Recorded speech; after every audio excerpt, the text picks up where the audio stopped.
Mr. Okay, Al. Al. Yep, thumbs up. Right. That's what I'm waiting on. Good evening. Let's call the meeting to order, please. Today is Tuesday. It's August the 14th. We're here at the Civic Center for our regular monthly meeting. We'll stand for a moment of silence, followed by the Pledge of Allegiance.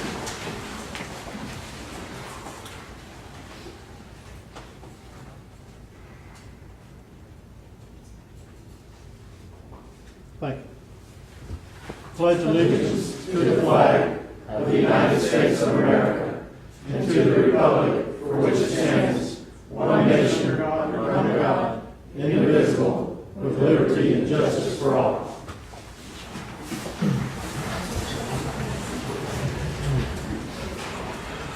Mr. Clerk, call the roll, please. Mr. McLaughlin. Here. Ms. Albrecht. Here.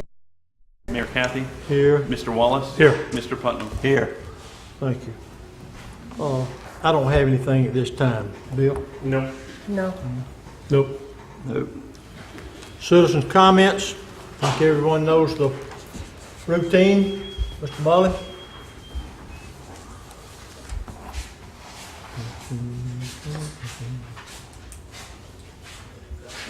name is Jack Mullen. I'm at 121 Miramar Drive, and I'm here to talk again about the proposed plan that the council has for prisoner labor. As I said before, we've tried it in the past, didn't work. I don't know why we're trying it again. The cost is $90-some thousand, and using the numbers we have and we had from the contract with the county, we're going to pay the guard something like $57,000 plus, more money than we pay our own police officers. The work that they're going to do is, they call them squads, and each day a squad of between 5 and 9, I think that may be negotiable with the city, comes out to do the work that the Public Works Director has programmed in advance. Whatever that work is, I've not been able to discern.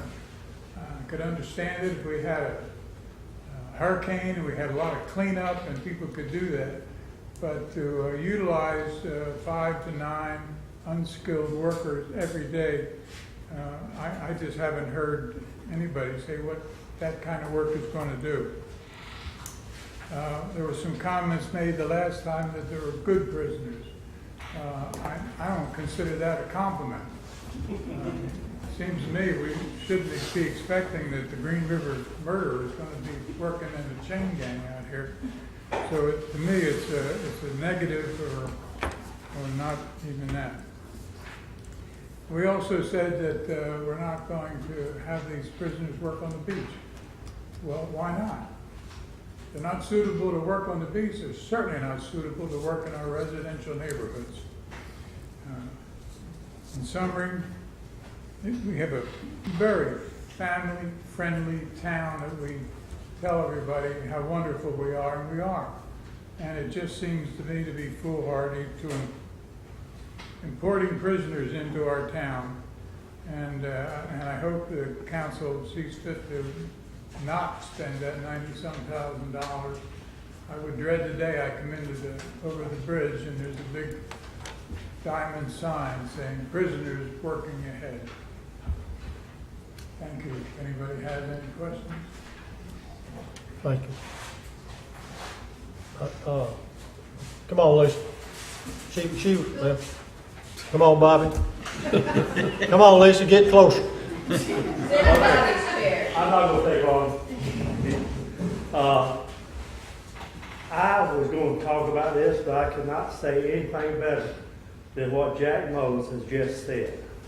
Except that we have a bunch of old people living here, including me. And I do not think I would like to have prisoners scoping out my house or other people's houses for other people to rob. Thank you.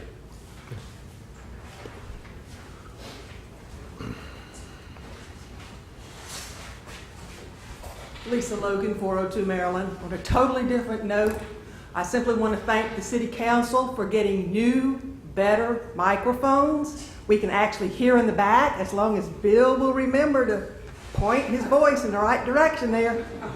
But thank you for doing something that we have long needed. Can you hear me now? Thank you. Other citizens' comments?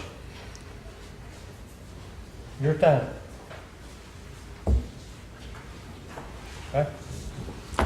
Next is the consent agenda. We have the minutes from our July 24th meeting. Do I have a motion to approve? So moved. Second. Have a motion second. Any corrections or additions? Any opposition to the minutes? Let the record reflect it's 5-0. Moving to scheduled appearances. Employee introduction. I'm not going to embarrass Mr. Thorne to have him come up front or anything, but I just would like him to stand.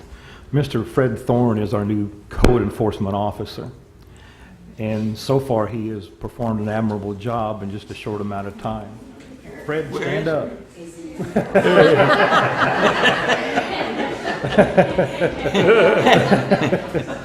But he has already shown his organizational skills to be superior, and so we're looking forward to our records of the Code Enforcement Office being in good shape.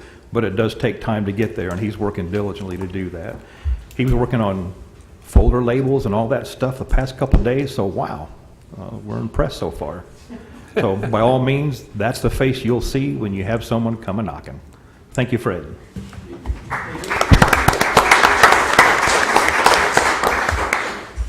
Welcome aboard, Fred. Nice to see you. Mr. Bush? Well, here we go on the comp plan again. We're almost ready to go forward and transmit it. You should have gotten a copy yesterday of the old comp plan that was marked up, what we've changed in that, and then a clean copy of what we want to go forward with. Now, we wanted to give you about 3 to 4 weeks before we actually had our transmittal meeting in front of the public here to give you a chance to look at it. Now, we have found on the Planning and Zoning Board that it's easier to look at the clean copy, and then if you have a problem with it, then go to the marked up copy and see what we did before or what we changed or whatever. But that marked up copy is the one that has to go forward. So if we make changes to the clean copy, in the future we'll go on that markup. Okay, like I said before, we're almost ready to go forward, but we've had a problem with future land use, and we've been meeting for like the last 6 weeks over it. We're still not happy with where we are now. The rest of the plan, we're happy with. We've got 2 issues on future land use that we're pretty much split 50-50. We can't decide which way we want to go. So what we want to do is ask your guidance. And if you can answer these questions, then we can complete that, and we can go forward to the state with it. Okay, the first issue is involving residences in the commercial district. Now, the way the comp plan was first written in '91, and ever since that, we've allowed residences in commercial districts. The result of that is that right now we have very little commercial property left, and if a business wants to come in, they have to hunt around to find someplace to go. If you look at the current land use map, this area here, which is all commercial, is now residential. There's a lot of area up in here, which is commercial, which is now residential. And let's see, where's the other area? The other area right down in here is commercial. Now, in the past, the land use map has been changed, which was commercial, to reflect it currently being residential. And this whole area here along 15th, at one time was all deemed to be commercial. Now it's residential. So as you can see, we've lost a lot of that commercial land. Now, a lot of us on the board feel that we want to keep the commercial land available if a business wants to come in so they can actually use it. The other part of the board feels, well, if somebody wants to build a residence and it's been okay in the past, why not allow them to do that now? Because if a business wants to come in, it can actually find a place to go. So that's the question we're asking you. Do you want us to continue with the way the comp plan has always been and allow residences to come in, whether they be a duplex, an individual residence, or whatever, into a commercial area, or limit the commercial area and not allow any residences in there at all.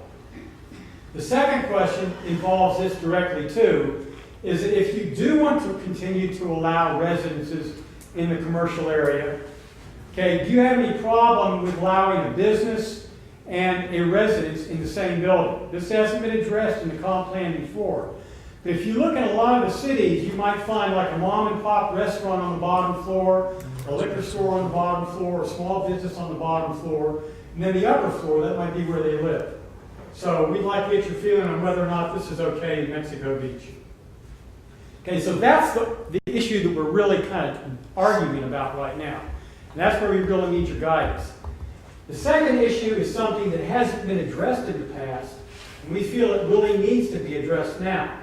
And that's if, say like, a building in one land use area wants to go into another land use area, what are the limitations that can be put on that building? Well, let me give you an example.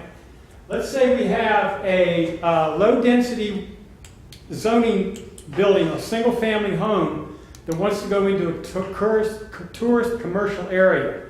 Are we going to require that single-family dwelling to go with the standards under the low residence building, or are we going to allow them to go with what's under tourist commercial? Let me give you an example of that. Okay, if that one single family, if it were to go into a low residential area, maximum building height would be 32 feet. If it goes with the standards under tourist commercial, it would be 48 feet tall. Likewise for impervious surface. Impervious surface is limited to 40% if it were to be built in a residential area, 80% in the commercial area. And what you would end up with, if somebody decides to and wants to take advantage of the comp plan and the LDR they're written, they could actually build a mansion by buying one lot in a commercial area, because if they're going into the commercial area, those are the standards they'd be held to. So we feel pretty safe in saying that we want to hold them to the standards of that area that they should be going in. But again, that's something we're going to ask you because it hasn't been addressed before. So those are the questions that we need addressed. Now, this is what we'd like to do. We have our next meeting on the 6th of September. Okay, if you would answer those two questions for us and then get the results to us back by the 6th of September, we'll go ahead and do whatever we have to do to the future land use element based on those questions, or anything else you might have deemed by looking at the copies you have right now. We'll address them at that 6th meeting, and then hopefully we'll be able to finalize it so that when we have our transmittal meeting that month, which will be a joint meeting between the council and us with the public in attendance, we can go ahead and transmit the whole thing in total. So do I have any questions over what I've just covered? And we will respond to those questions. I guess you will send them to the administrator and he'll send them to us, or then we will, I mean, how will we respond? Will they be written down in a way that... If you would like for me to write them, I can write them and send them to Mel, and then you can address them in writing to Mel, and then he can get them to us. That's probably the best way to handle it. Yeah.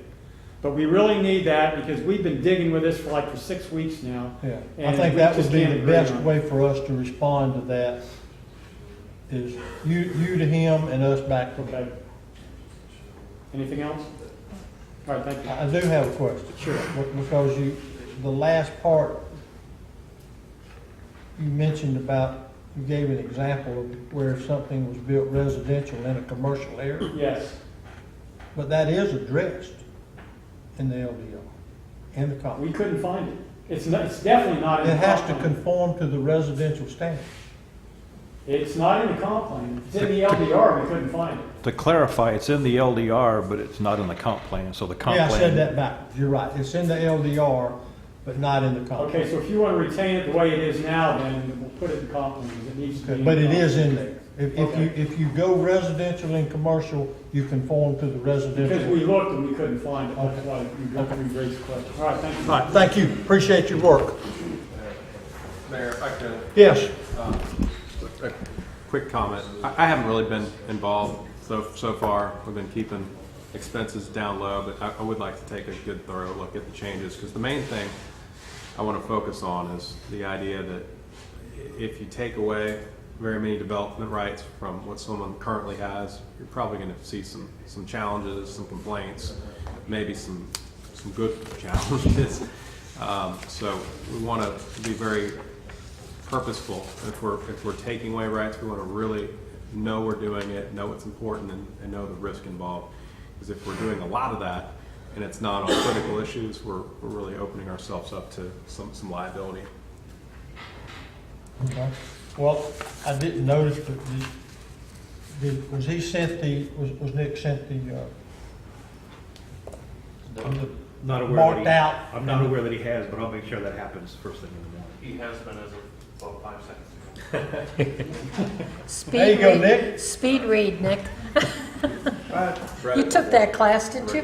All right, when is that meeting scheduled? Is 6th of September. is that the transmittal meeting? No, that's the meeting where we're gonna work out what you guys see changes you need to make. If you look at what you've got now and see some changes, then let Mel know about Okay. that. We'll make them on the Okay. 6th, and then we'll do the answering to the questions. And then we'll have a joint meeting after that. After that. Gotcha. Okay. Dewberry. Good evening, Dina Bautista with Dewberry. I have 2 project updates. Just wanted to let everyone know that we are working on the bids for the paving projects, and we've had a lot of interest. I think right now we have 5 or 6 plan holders, so we're hoping to get some good numbers on that. Bids are due August 30th to the city, 2 p.m.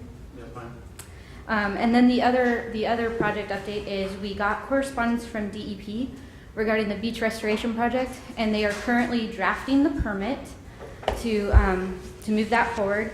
And per the mayor's request, we have been more proactive in reaching out to the Army Corps, as well as DEP reaching out to the Army Corps to try to move that forward. And we have gotten feedback from them, so we're working with them to supply some additional documents that they've requested, but we're hoping to keep that momentum going and get a permit soon from them as well. That's for the beach restoration. So it's not likely to start this year? Well, I mean, we may have the permit from DEP within the next few days, so then it'll be the Army Corps part of it that we're still waiting on, but I'm hopeful that it could still start this year. All right, questions for Dean? Anybody? Any questions for Dewberry? Thank you. Thank you. Appreciate it. All right, we're now going to have a public hearing for development order at 102 41st Street and 4103 Highway 98. Are those the same address? I guess it's 2 separate addresses? Well, it's same block. Same block? Yes, Okay. sir.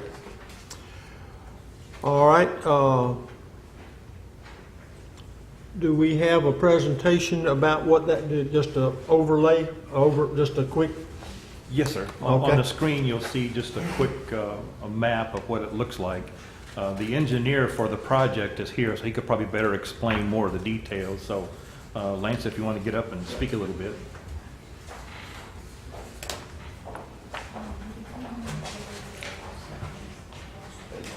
Hello. Lance Watson, Southeastern Consultant Engineers, and I was engineer on this project with Jason Adams, Ocean Breeze Cottages. It's 6 duplex structures, 12 units total, and a pool and two parking spots outside of each unit. But we've gone through the process with Mel and Chris beforehand at Panhandle as well, and going through a couple revisions to make sure we had everything covered in LDR. And so it's been recommended by Panhandle to Mel that everything has been met in the LDR. So we should have everything covered as long as you have any questions. I don't have any. I mean, I saw that it was recommended by the staff and it was recommended by Panhandle and it's met all the criteria of the LDR, so I don't have any.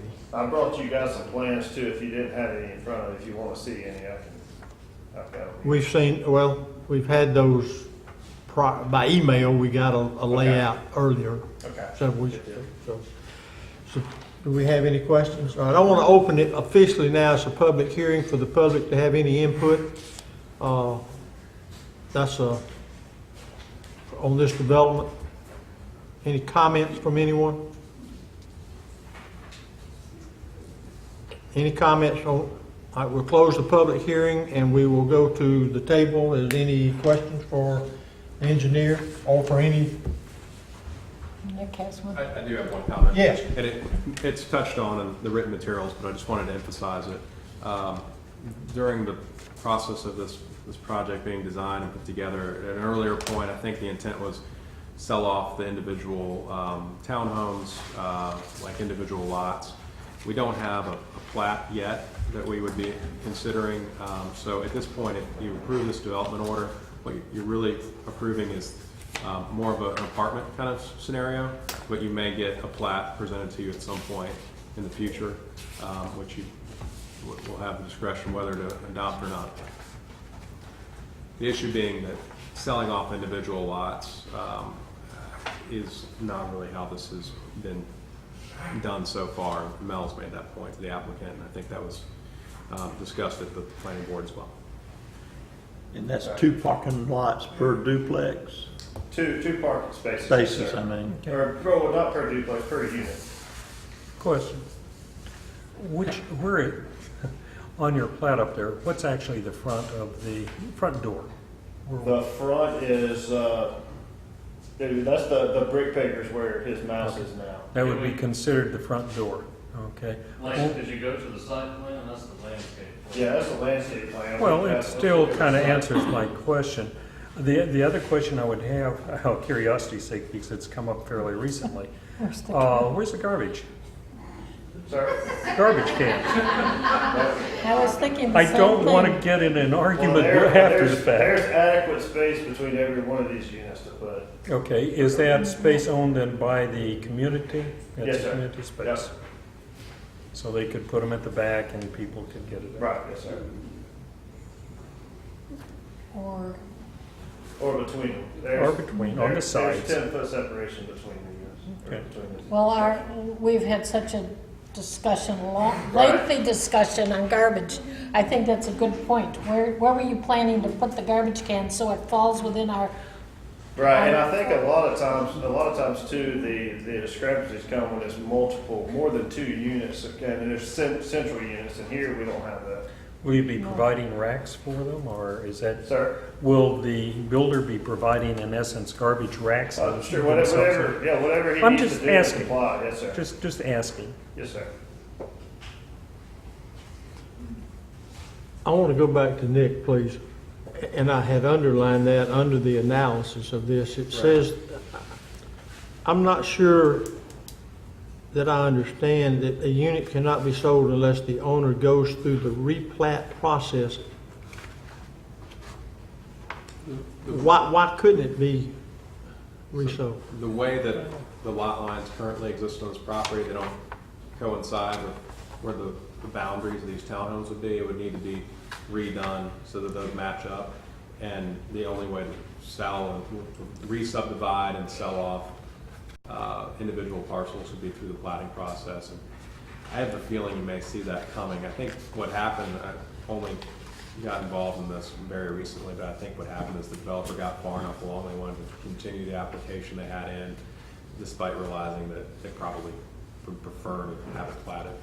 And it does meet every LDR requirement, two parcel out each individual unit down the road. The language of this confused me. I understand what you're saying. I wasn't sure I understood it the way this. Yeah, I mean, I think all the densities all work, impervious surface work. It's where how many lots it's cut up into and where those lines are. The current map out there doesn't match what's proposed. So that's the reason why the statement's in here about not selling individual lots unless they're platted later. So it's kind of. But that'll be part of the process of selling. Mm-hmm. I mean, that'll be a disclosure. Right. That's not. I mean, that's for the developer and the owner of the properties too. Right. You usually wouldn't see it in this order, but it's the risk the developer's taking, and maybe we'll approve flat later. So if it's not platted now and you choose to plat, or the developer chooses to plat, are they being built so that there's ample space on the sides and the front and the back that would work with our LDR? Yes, ma'am. It's been designed to the point where, even at the point to where as soon as the foundations were poured, he could have the surveyor come out as built the foundations, and that would be the parcel.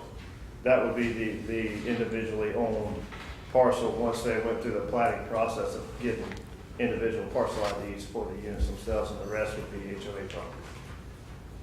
So it's all gonna be common property except for the footprint of the building? Yes, sir. Gotcha. So is it correct, we've got a 0 lot line side setback for tourist commercial? 'Cause that's the main thing that stands out about this. If you've got shared walls, townhomes, and you're eventually turn them into lots, you're gonna have no setback on the side. Is that, no, we have that? You'll have to have an attachment agreement Yeah. for the duplex units. And Be we- an attachment agreement on the buildings. But we would have to approve that if you choose to, am I correct? We would have to approve that to make that difference before you decide to sell them individually. Right. And we've designed them to meet that, the LDR too, so that shouldn't be an issue. Okay. Other questions from the table? Okay.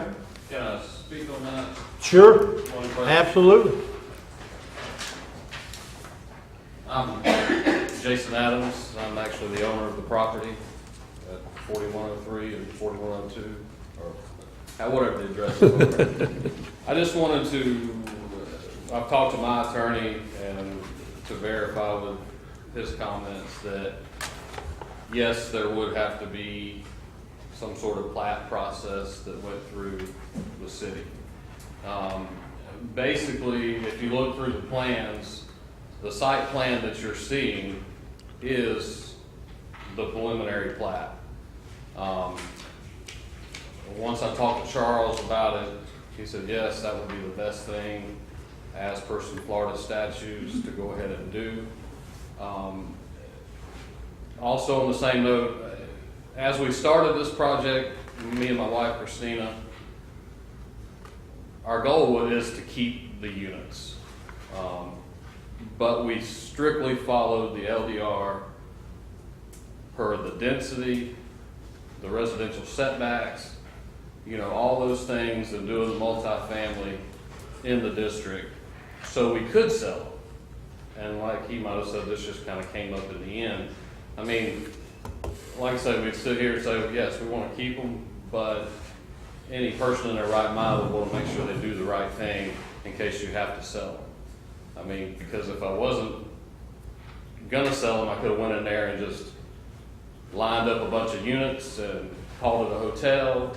I would have to do some different stuff with parking and things like that, but that's where we're at. And I did have, it's just basic, but I had Charles go ahead and draw up, my attorney, just some basic articles of incorporation on the HOA, so we are gonna, go ahead and put an HOA in, and like he said, as we go through this process, it's something, once we get the slabs in the end, we have to have an as-built survey. I mean, Chris Forehand has said that he has to sign off on it.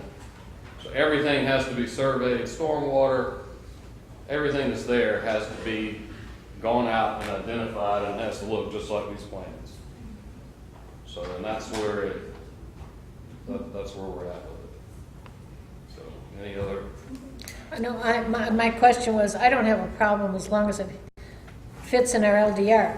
My thought process was, I would hate for you in 2 years to come and ask for a replat, and the council, whomever it is up here, says no, and then you come back and say, well, they've been here for 2 years, why can't we make an exception? That's my, No, I that think would the be way my it's way. going to play out is the way we'd like to see it for my attorney is we need, the site plan has been here, y'all seen the preliminaries that we're going to, want to approve the development order to start. I mean, it's going to take me probably, I hope, no more than a year to build the project. I'm actually the builder on the project too.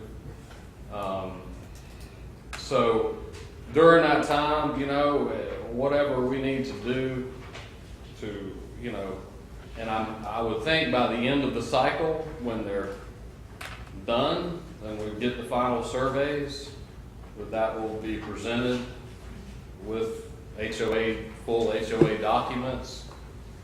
And, you know, we'll just go ahead and have it done. Yes, I would hate to wait 2 years. I didn't think it was that. I'm still having a hard time wrapping my head of that whole scenario, but I've sought advice, and the city attorney said. So, you know, the density's there, it's allowed, you know, and, I guess it's just a process. I don't know. There's been so many places built here. I don't know if, you know, because they're allowed. I thought it was you write legal descriptions on it and it's between you and the buyer, but apparently there's a step that we should go through. Yeah, and the other option would be if you created condominium documents, the property appraiser will allow you to sell off. Yeah, and I've been advised that, you know, the condo for that type of size project, that the condo docs would be too much to take on for that size of a project. It would be best just to do an HOA, and, which I had planned on. I mean, I've got to have an HOA there. Ultimately, if I sell it for the pool and maintenance of stormwater and all those things, whatever's, you know, whatever's got to be done. We want it to be a beautiful project. I hope that y'all have looked at it, and we spent a lot of time, you know, trying to make this work. Anyway, any other Thank you, Jason. comments? All right, any other comments or questions? All right, then, I do have one more comment. It happens to be in the section of the LDR that addresses residential development and general commercial and tourist commercial. I just want to read this rule, make sure staff's had the opportunity to hear it.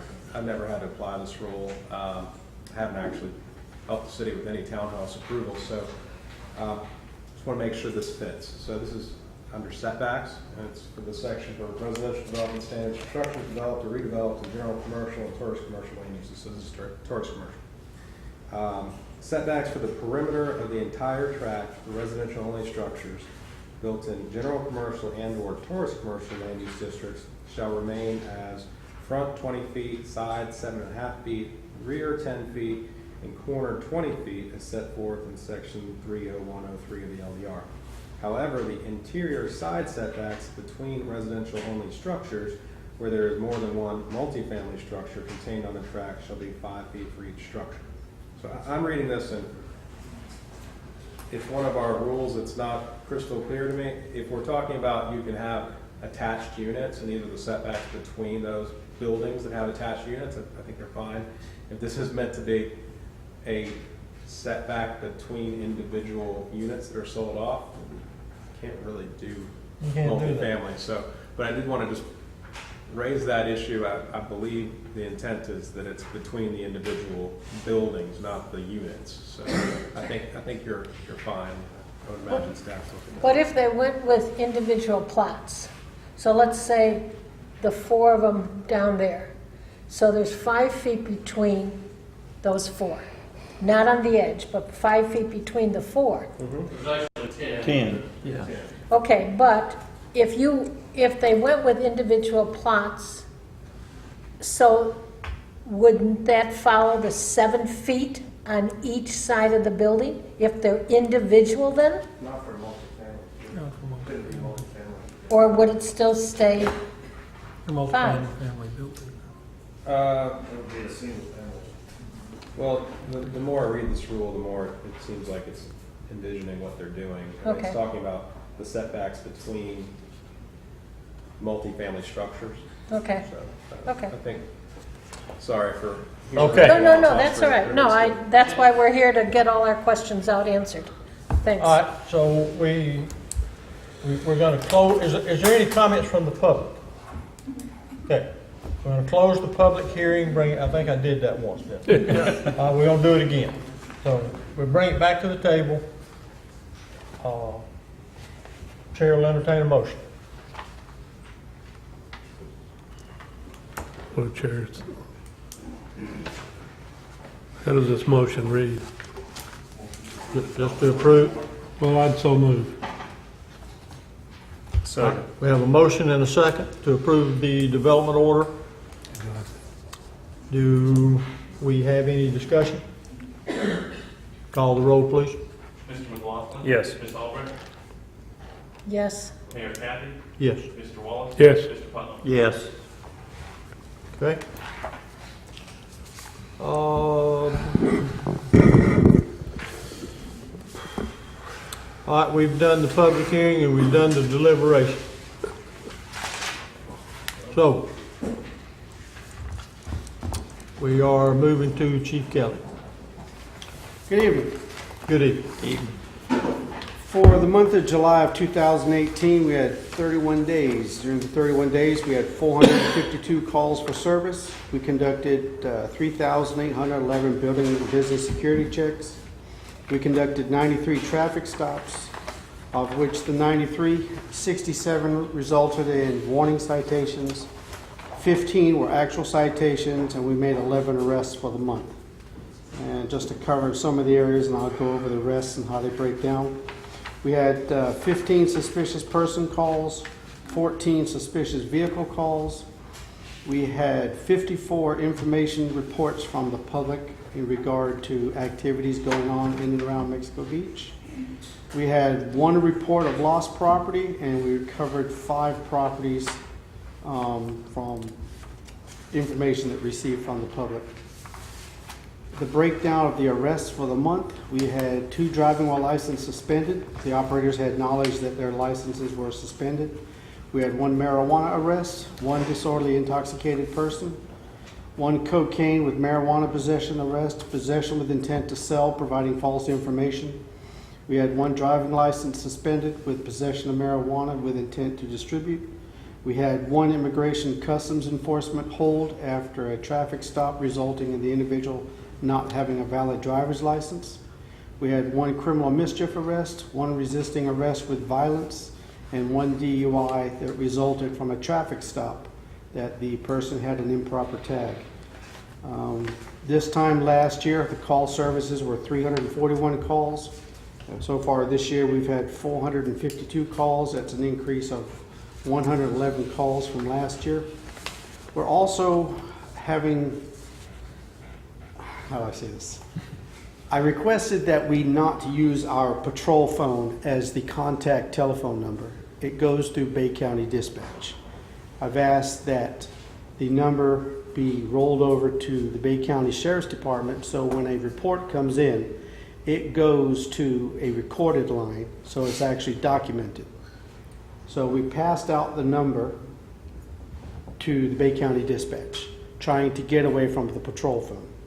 Well, unfortunately now, citizens are texting the patrol phone instead of calling the patrol phone. Once again, it does not make a recorded report.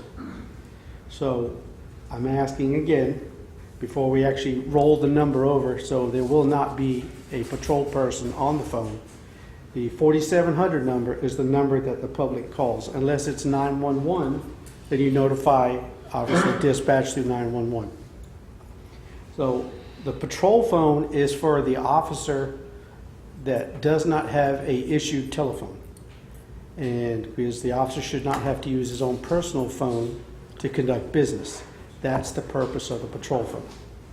So obviously we will answer it, but we prefer that it goes through Bay County Dispatch because it is a recorded line. That way, if there's an incident and we have 1 officer working, Bay County Dispatch can respond to the call by having a Bay County officer coming this direction.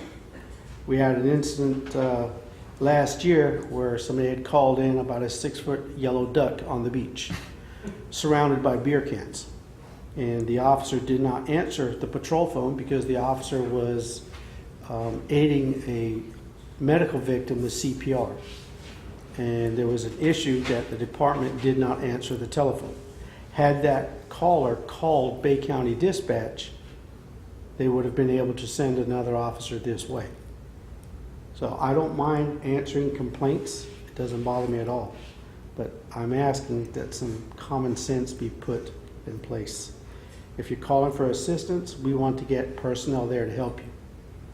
If you're calling about a 6-foot rubber duck on the beach, I'm hoping that they can understand that that's not high on the department's priority to go chase down a 6-foot rubber duck on the beach. So please do not text. Call our Bay County Dispatch. If an officer is busy, they will have a Bay County deputy coming to you. That's all I have. Would you please give the number again that you want them to call? 747-4700 Okay. or 911 if it's a direct emergency. I mean, you can call. We will do the best that we can. But if an officer is legitimately busy doing something, and every call is important, we can get an additional officer coming this way. Just know that it's going to be a good little bit before we can get another Bay County officer over here if they're tied up. But not notifying Bay County Dispatch on a call and not having somebody come this way to aid if an officer is busy, that doesn't accomplish anything.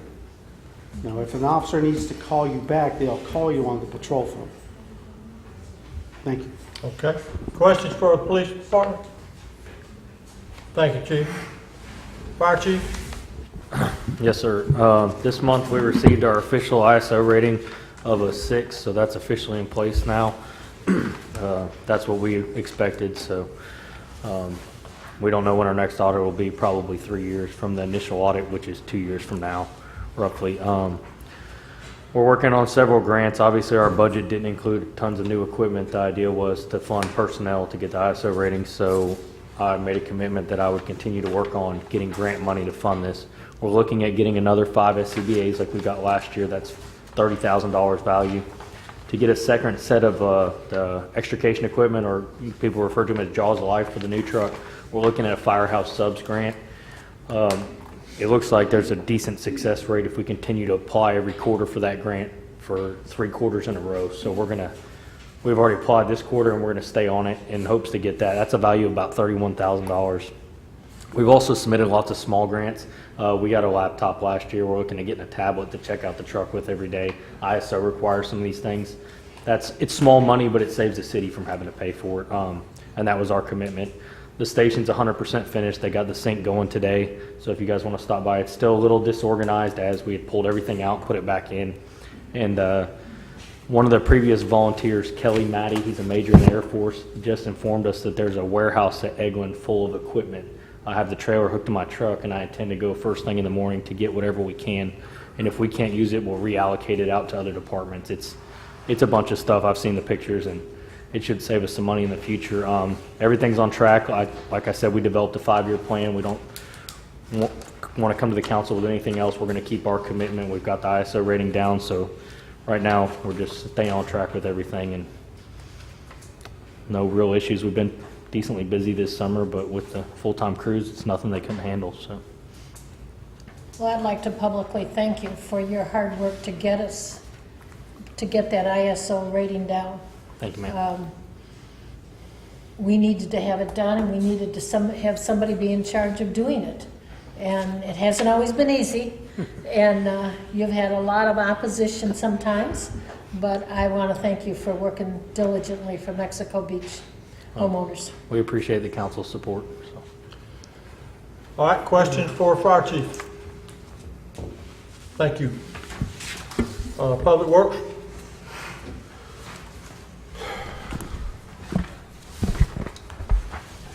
Yes, sir. I hope everybody can hear me. Kind of want to jump on with what the chief was saying earlier. We had a very busy month for the month of July.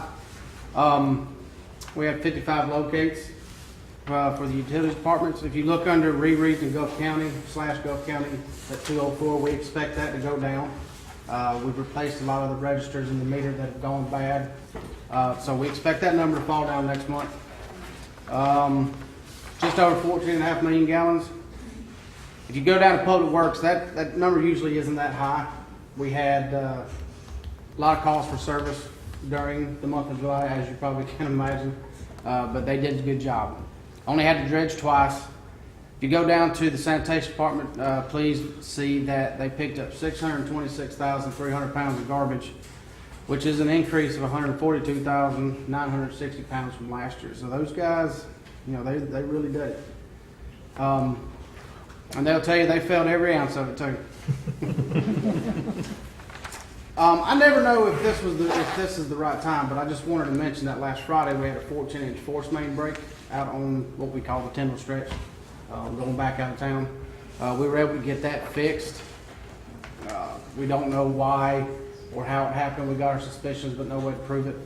But we were able to get that fixed with very minimal impact to the system. That I'm pretty sure nobody even noticed it.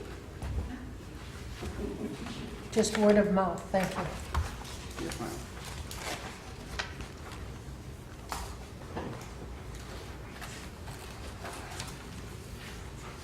Is that it? Yes, sir. Questions? With all the building, Philip, how stretched are we gonna get over the next couple of years sanitation wise? I mean, I guess it depends on how fast we build. Our guys are, in the summertime, it's not uncommon for our guys to work 10 plus hours a day, and our drivers to work even more than that because they got to go over to Bay County to the incinerator to dump. But I have been in talks with some companies about getting what's called a rotary style tipper for the garbage trucks. And if you don't know what that is, what it is, it's a mechanism that you weld to the back of your truck. You roll your can up to it, and it lifts it and dumps it. It's really, really fast. So we're working on that, trying to come up with different ways, better ways to move through the process faster. I just look at the 50 new bills last year, headed to 50 this year. 12 or 13 there, 12 or 13 behind two cans, and whatever else is coming, two more stops each time going to the back. It's just a lot of work. Well, we've been tracking the weights for the last few years, and I mean, you can absolutely see an increase over the years. We have 3 trucks, and the end goal was to get 3 trucks running. One truck focused solely on dumpsters, and the other 2 trucks focused on the actual garbage pickup of the residents. So that's the goal one day, but I don't think that day's today. Okay. Any questions for Public Works? Have you ordered any new decals? I have not. I think about it from time to time, but I have not. I'll remind you. So you're gonna check on those lifts? I You're should gonna have keep pursuing something. that? Yes, ma'am. I should have something in hand. He said in the next couple weeks. Okay. Price-wise, that is, and we'll go from there. Will that do 1 or 2 cans at a time, or however many you want? Well,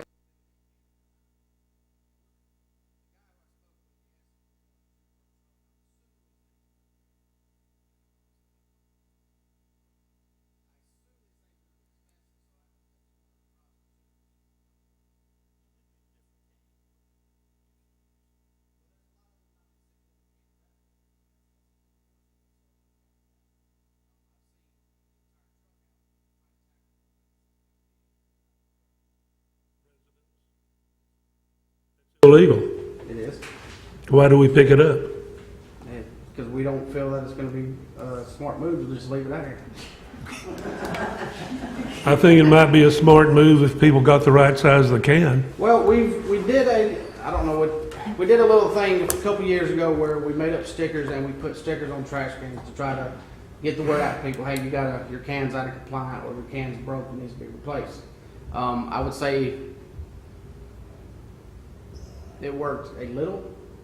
Wasn't well received by the community. Well, it's not going to be well received if somebody is not following the rules and regulations. The problem I see is, just like you said, it takes sometimes 3 people to pick up a 96-gallon can. Mm-hmm. And sometimes it takes 2 to pick up a 36-gallon can or 30-gallon can. But we're supposed to have 30-gallon cans in residential with lids on those cans. So we don't enforce anything as far as this goes. Consequently, people take advantage of your staff and the city. I don't think it's that difficult to have a can that fits the regulations. I mean, Al sells them all day long. And Why not? Because, well- I agree with you, Jerry. well. If we would enforce it and we don't pick up the can once, you can be darn, yes, the city hall will be flooded with phone calls, but if it's a rule's a rule. And why are we constantly just ignoring what we already have down on paper? Well, and you I get, wouldn't go as far to say we're ignoring it. We make a list. And I don't mean you. I'm talking blanket wise across the city. We ignore a lot of things. I'm not meaning you. Yes, ma'am. well, and you have a good rainfall, and some of these 96-gallon cans may not even have lids on them, and there you are trying to pick up one guy. You know, I'm surprised our workers' comp isn't a lot worse than it is. And of course, some of the people who've been here, a lot of the meetings, are sick and tired of me hearing about when I was in the sanitation business in Kentucky.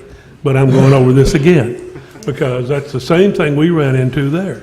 And workers' comp was sky high. Well, we just quit picking up garbage, and if somebody called and fussed about it, we sent somebody out to write them a ticket because they were not doing what they're supposed to do. Now, you don't have to stomp on somebody. I think a lot of people misunderstand what the rules and the regulations are. Some people intend to misunderstand it, and that's the ones, you know, that causing us all kinds of trouble. And you just said sometimes it takes 3 men to pick up a 96-gallon can, not to mention the possibility of getting someone hurt. So, and we do have a lot of people in town and that pull their garbage cans to the street. Well, that's a huge help, a huge help. Yes, sir. And not everybody wants to do that, but you don't have to do that. But as far as the right size can and keeping the lids on the cans, that's a rule. Kind of like speeding rules and regulations. Yes, sir. I'll shut up. Other comments? Before we leave, I'd rather get the right size can than I had to spend money on trying to dump an illegal one. Okay. Mr. Clark.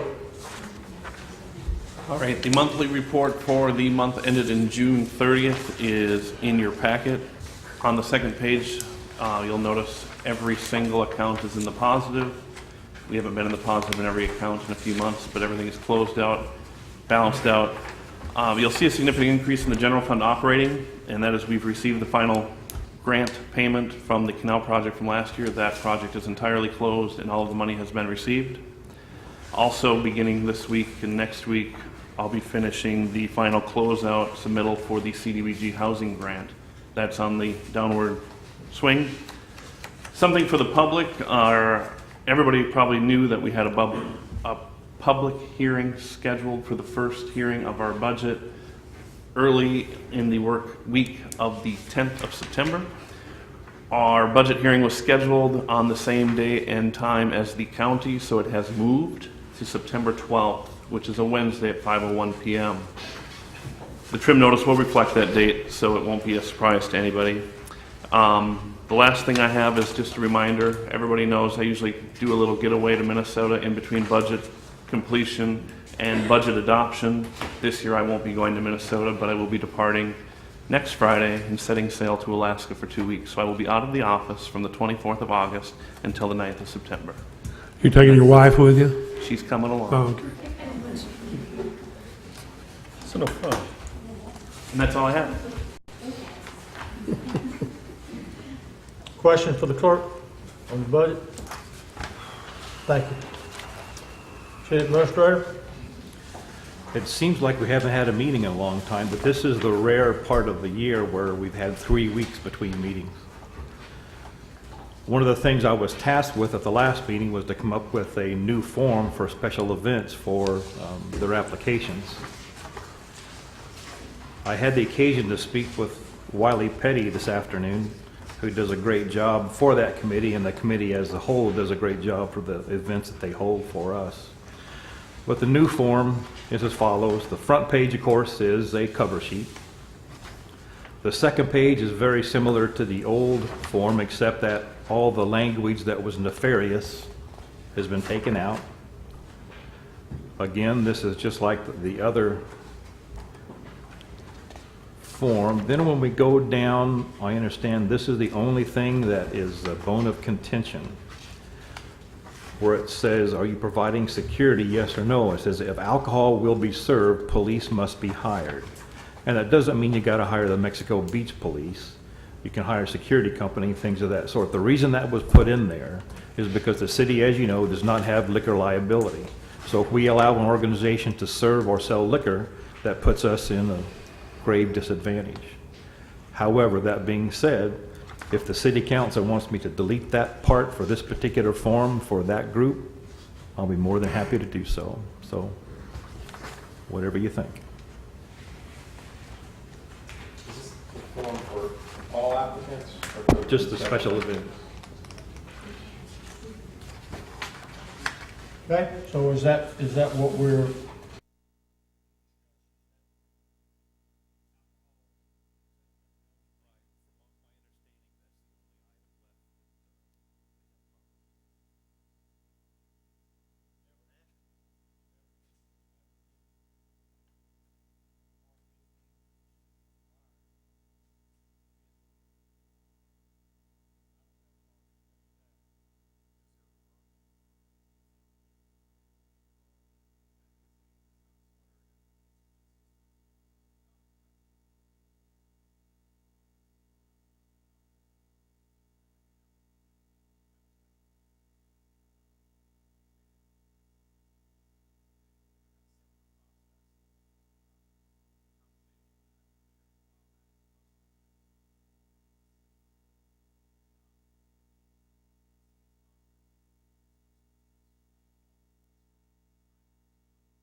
to come up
So that's their responsibility.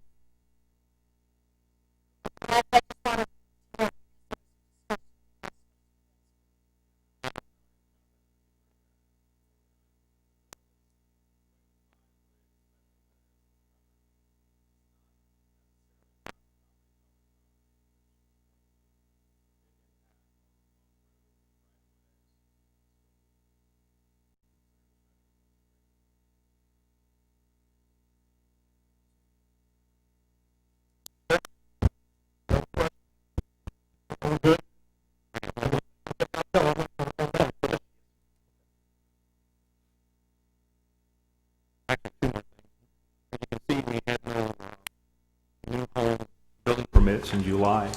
However, August, we've already had 2. So we're still permitting the homes out there. Last item is, I have been contacted by representation of the Triumph Gulf Coast Board. They are looking at our application pretty hot and heavy. They did require that we issue to them the data that we inputted into that model that was done by the Northwest Florida Regional Planning Commission. And so after having contacted the folks at Northwest, they did have a phone call with the Triumph Gulf Coast people, and so they have that worked out. So they are looking at our application. Hopefully at the next meeting they can give us some answers. That's all I have, Your Honor. Good, thank you. Okay, any questions for the minister? All right, moving on. Next is the first reading of ordinance 700. Do we have a motion to read by title only? So moved. Second. Have a motion and a second. Any opposition to reading? Please do so. Ordinance 700, an ordinance of the City of Mexico Beach, Florida, authorizing the lease of 102 Canal Parkway to the Mexico Beach Community Development Council for 15 years and providing for an immediately effective date. Okay, this is just a lease agreement with the CDC. All right, we'll add that to our next meeting for second reading. Next is first reading of ordinance 701. We're going to have a motion to read by title only. So moved. Have a motion and a second. Just, this is for the sale of some property over in La La Lane. Authorizing, excuse me. Any opposition to reading? Please do so. Ordinance 701, an ordinance of the City of Mexico Beach, Florida, authorizing the sale of 244 La La Lane and 246 La La Lane to the highest bidders, providing a process and for publication of notices, and providing for an immediately effective date. All right, thank you. I did notice there was one blank that got held over in this. It's how many weeks you want to publish the notices that the property is for sale. It's just a comparison of the cost of doing more notices versus the amount of time you get people looking and interested. So I left a blank at one point in this weeks ago, and we never filled it in. So we should probably add that. I would say at least 2 weeks, but 4 is probably About 30 days, yeah. Well, that seems 4 reasonable. weeks. Yep. yeah. Or 4 weeks, I mean, or whatever's best, days or weeks, I don't care. So at least once per week for 4 weeks. Okay. Now, we won't, how do we run that? We'll run it in the Panama City News Herald, and I'll probably run it in the Star since that's Will you run it every week or just once? once a week. That's expensive. Mm-hmm. What, do you have to do it every week? Is that a requirement? We can design the process any way we want, but without getting a realtor involved, we want to get the word out for a while. Yeah. And we've also built into this ordinance that we'll use the city website and social media, but no, that's not coming from. I don't see any reason to do that every week. Run it once. Oh, I do. Why couldn't we just do it in the Star 4 weeks and then Panama City once, Don't see any reason to spend that one money. time? I don't think it's going to need a fill of minutes. I don't think 1 week is going to do it. I mean, if somebody's out of town and they're looking for property, you might get that one buyer Well, not I think there. you're going to get I a buyer by putting a sign, I assume we're going to put a sign over there. like you would if it was real. I assume we would do Yeah, we need to do that. I think word will travel pretty fast. Well, we need a that. I do sign. too. That's an expensive process, just to say we put it in the paper, Panama. I don't know if anybody looks into, where would you put it? As a block ad? It'd be illegal, just in the legals. I would suggest doing it more like a zoning ad. I wouldn't think Do it as anybody's gonna actual. look at the legals very much. I know, that's what I mean. I mean, we got a lot of interest in town. I can tell you, people look around and put a sign up and put it in the Star. I'd run it one time. That's my, as far as the Panama paper. The Star. I agree, And yeah. a sign Once. on the property is gonna generate more than something paying, so we can say we put it in the Panama paper. I'll do it in the Panama paper on a Sunday, and then I'll do the Star one. That, It'll go on our websites and also. We're gonna do the Star for 4 weeks and the News Herald for 1. Just once in the Star. Just once. do it one time. Put it- Yeah. As long as we put a sign over there, you know, with a contact number. I can hand letter a sign if you want me to. All right, well, that introduces another question. So if we're only gonna run it once, how long do we want to wait? How long do we want to take bids after that? Because I was envisioning a longer process, but if we're just gonna run it once, we want to allow some time for people to make bids. It's like a real estate person comes in with 30 days. 30 days after the second. So if you put the Herald in on Sunday and the Star doesn't come in until Thursday, so it would have to be 30 days after that Thursday. I'll run it like an RP or an RP. Deadline, bid time, open time. Okay. And this is just the first reading, so yeah, we'll have it all corrected on the second reading. Okay. So we're good with, still staying with the first reading? Oh, yeah. Okay. I also think we're pulling 702. Ordinance 702. Yeah, we are. 702 is being removed from the agenda. Yeah.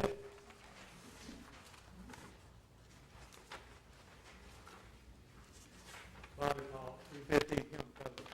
Now, this is probably already been covered, I didn't know about it. Was there once the city well there? Yeah. Yeah. Okay. Do we have to do anything in selling the property because where the hole was, and has it been done? Oh, yes, yeah.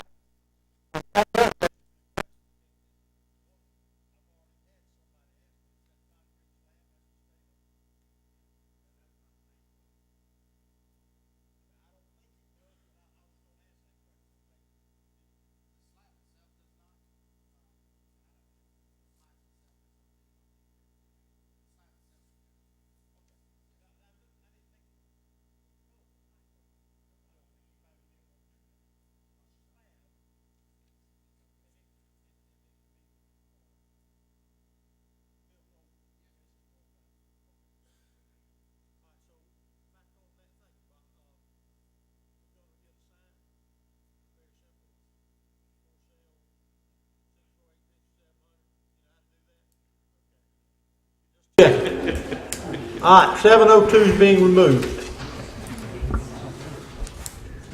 That'll come back at a later date when we do a little cleanup on that. All right, now we have the second reading of ordinance 699. Do I have a motion to read by title only? So moved. Second. Have a motion and a second. Any opposition to reading? Please do so. Ordinance 699, an ordinance of the City of Mexico Beach, Florida, amending Section 51.04 of the Mexico Beach City Code to allow the City Council to approve requests to keep trash cans in front of residences, providing for codification, conflict, severability, and an effective date. Thank you.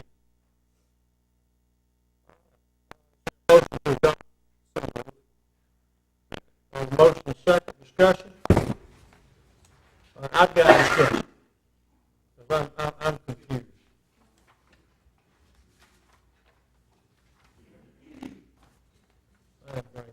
Pass those over there. That side table, please.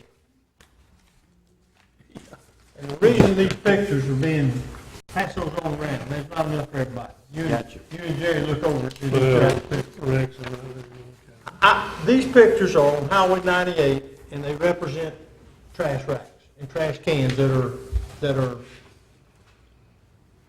out by the road. When I read this ordinance, I just want to clarify, are these examples of things that the administration sees that we're going to bring before the council?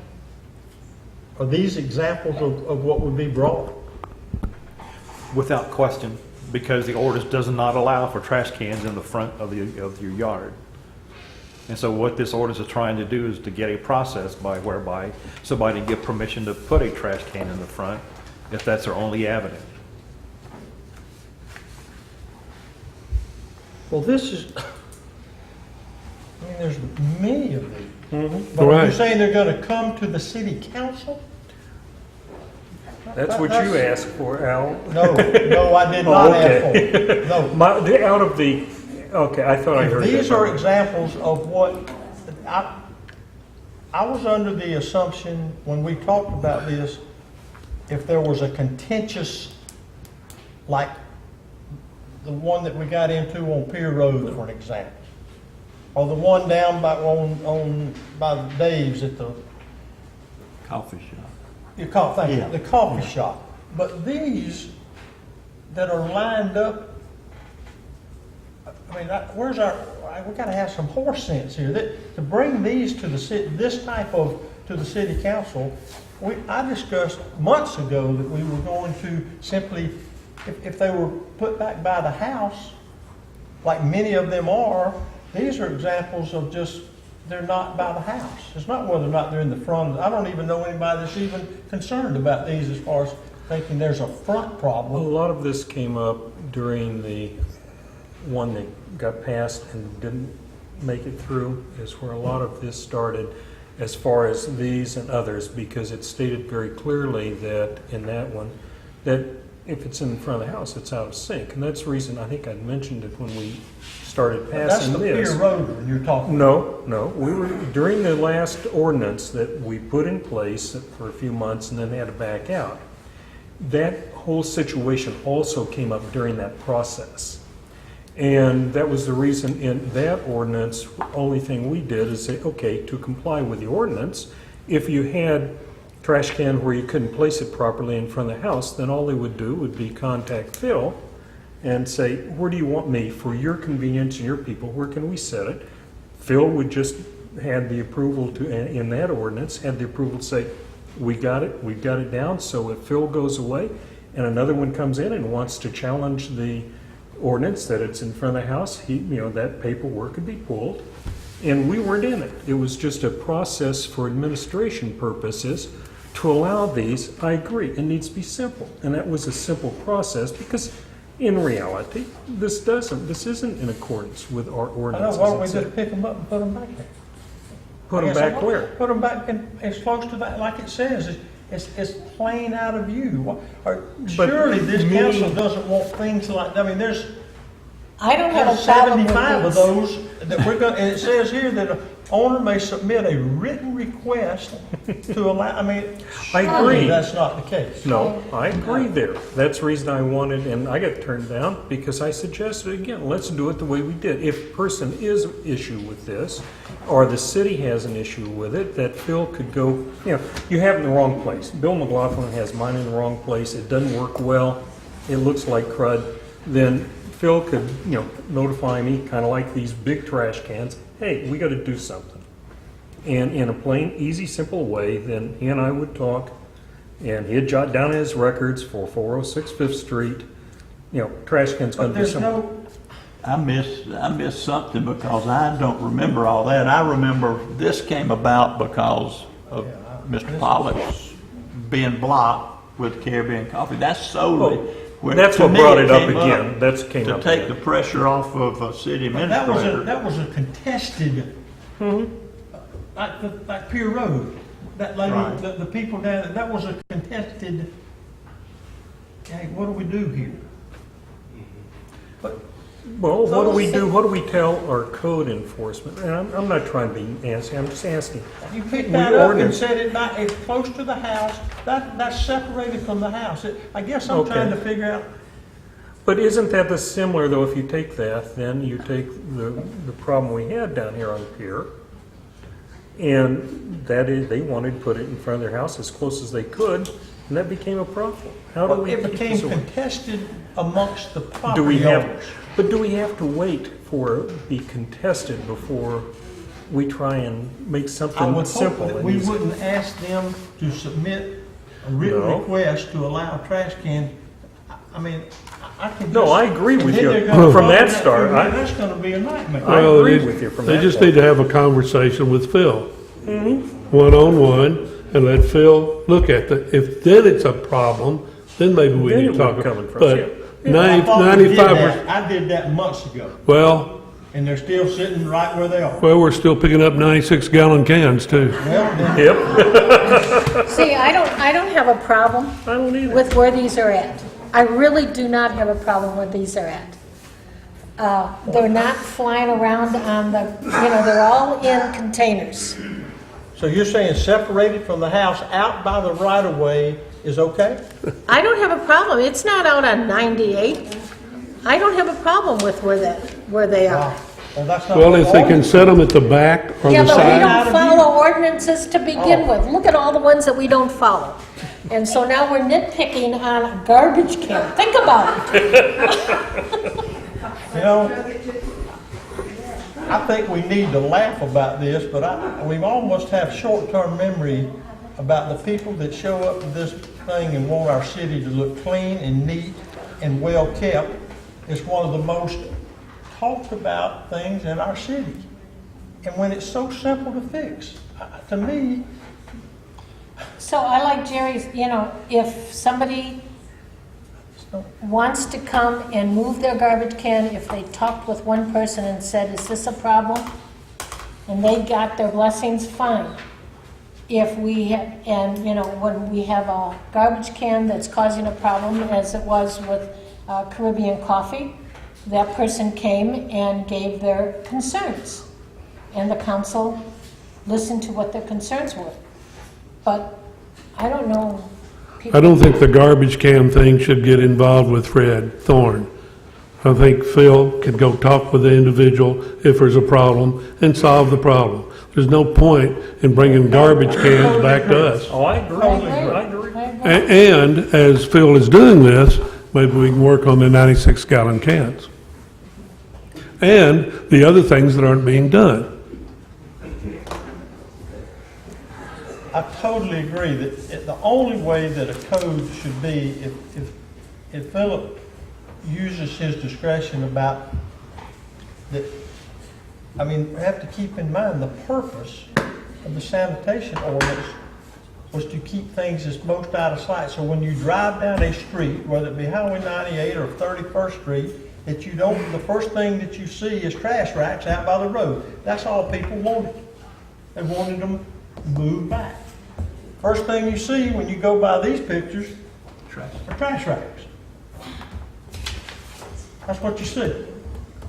Because they're separated from the home and they're out by the roadway. They're not, and I didn't take pictures of those that complied, but there's plenty of those where the trash rack is sitting back by the house. But I don't think do we have it in our code that they can just have it up against the front of their house? They can have it up against their house. Oh, it's just sides or back, Al. I know, but to say. No, I agree this with you. says that they're Don't gonna get me wrong. submit a written request. Oh, I know, no, away from that. Okay, my still is, I agree with you, we need to make it simple and Yeah. everything. Oh. But I think we need to also then put in a place that we're not again accused of just willy-nilly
Have Go CDs, ahead, give us one. Let's take this picture of the red cans.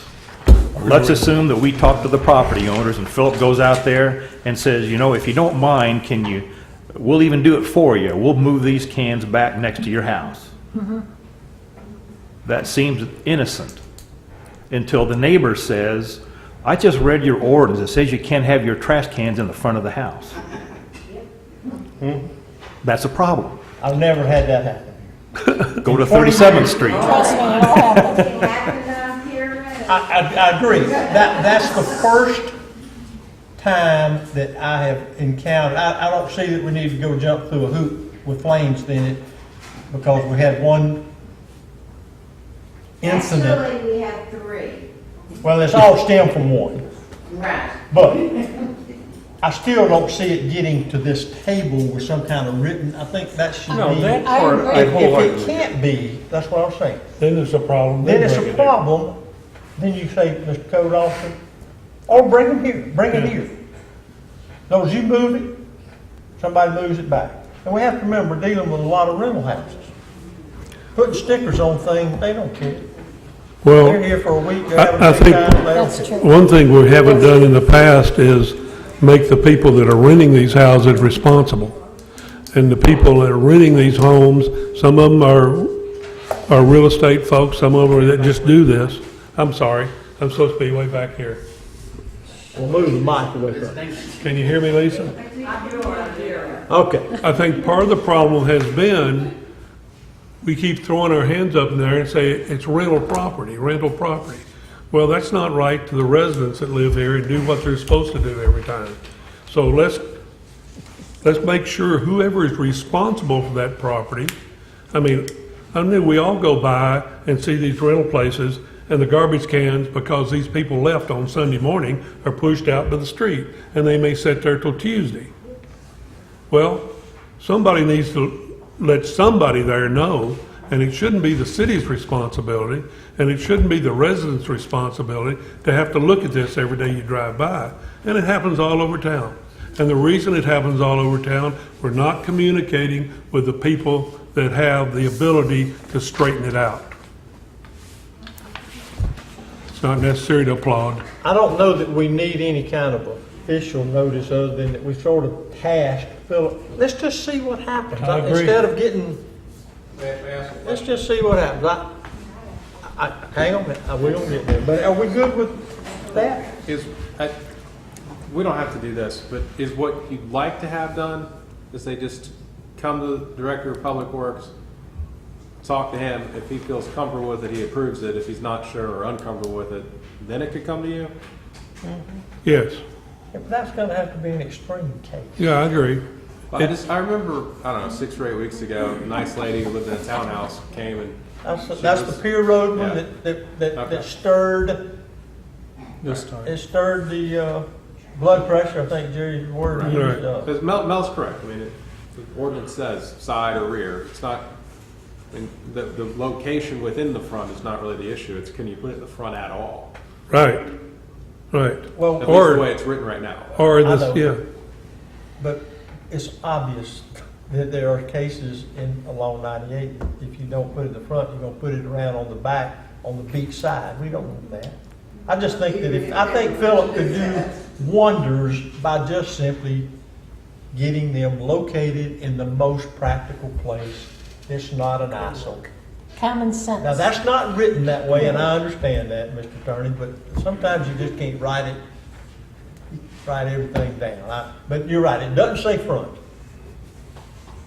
So we complain we don't follow ordinances, so you're forcing us to not follow our ordinances. Well, maybe what we need to do is change I'm the not ordinance. complaining, I'm saying that some horse sense, if you just want to add the word front, I don't have a problem with that, if you think that we can't figure that out ourselves.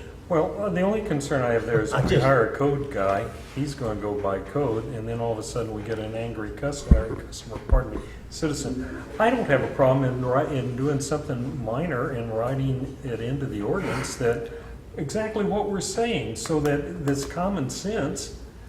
Well, it'd take a paragraph to explain what we're talking about So in the LDR or whatever. but something needs to be in there, Yeah, that's all I'm saying. you know. Well, you could just say if they don't have side yards, they can keep it in the front. Close That's to the obvious. houses. The side yards, or it can be approved by a position. Public Works, yeah. Or couldn't we just add in the ordinance, it already says side or back, couldn't we just add, if that's not possible, close to the front of the house as possible? Can we do that? Or could we, why don't we give Phil, I still like the idea of Phil going out and talking to these people and saying, this is the best place to put it. And most of the time, you know, if they're not gonna have to, 99% of them are gonna say, fine, we didn't know this is where it's been, we didn't know. I can tell you, that's what's gonna happen. It's a 10-5. But if we need it written, I like what, I think Linda, or whoever just said that, add the front, the word front, and it's plain, it already says in there, as plain as out of view as possible. I think that's the way it's worded. Well, I think that backs Phil up, as if the person says, well, why do I have to do that? If we rewrite it, this little thing, it just backs him up. you gotta put something in writing. You've got to put it in Today, writing. we do, Or unfortunately. somebody is going to, you know, Today. and it shouldn't have to do it, because if everybody was like you and I, Bill, it wouldn't be a problem. I agree with you, but unfortunately, we are what we are.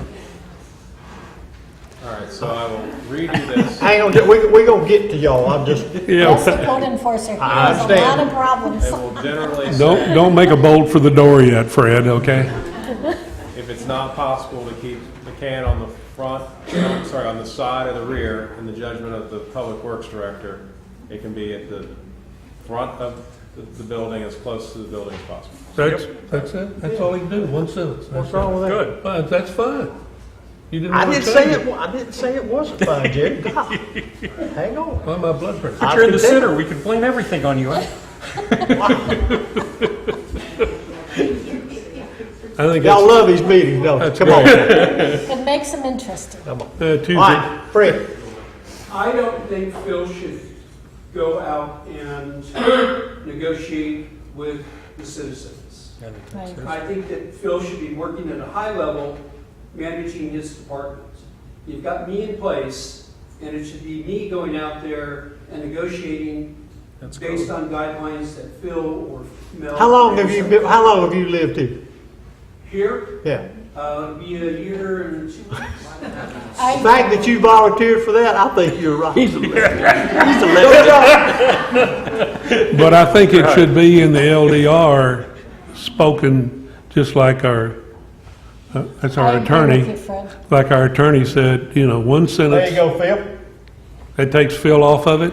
You buy him dinner tomorrow. I still think the public works side still needs to be involved in it. Oh, It's yeah. our guys. that's been- Well, we have so many situations that people, We'll work it out. yeah, believe me, And I agree, that's fine. you got a lot of practice to do. I'll give you these 3 pictures. I've tried to find some levity here. All right, I saw another hand. Yes, ma'am. My question is, when they pick up the trash, they're supposed to pick it up at the back, right? They're supposed to. No, not necessarily. They're supposed to pick up at the side, Or, even the front now, well, not in or the writing. rear. It's Not in writing. It's just plain, it's, you know, it can be side, right now it says, go ahead with your question. Okay, What? but if it's at the rear and they don't pick it up, what are we supposed to do? Because mine didn't get picked up, and then they put the trash cans back in the middle of the driveways. Well, that's the sanitary, that's a report to just say, hey, they didn't put, I mean, it's clear what they're to do, okay? But everybody's is always put back in the middle of the driveway, and then it's left if nobody's there, like the vacation. Well, they aren't, that's all I can say, if they pick them up in the back, they're supposed to take them to the back.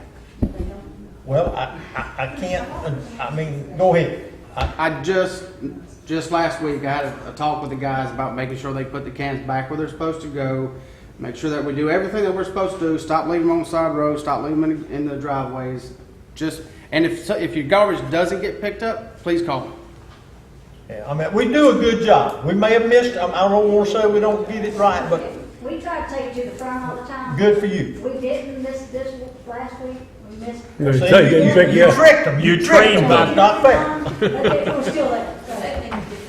And the mayor's, All right. for everybody's knowledge, the mayor's back, and he's just But most of the time, our guys do A great what they're job. tasked to do, and they do a great job of They do it. work So, hard. I they commend do, them. they do.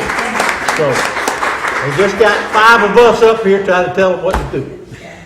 And that's a problem sometimes.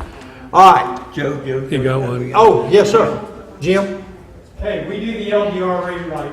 Obviously, we need to address this thing. Okay, trash cans be placed out of vision on the rear side of the homes if that's not possible in front of the house if approved by the public works. That's good Cover it enough. in an ordinance. You don't want it in both.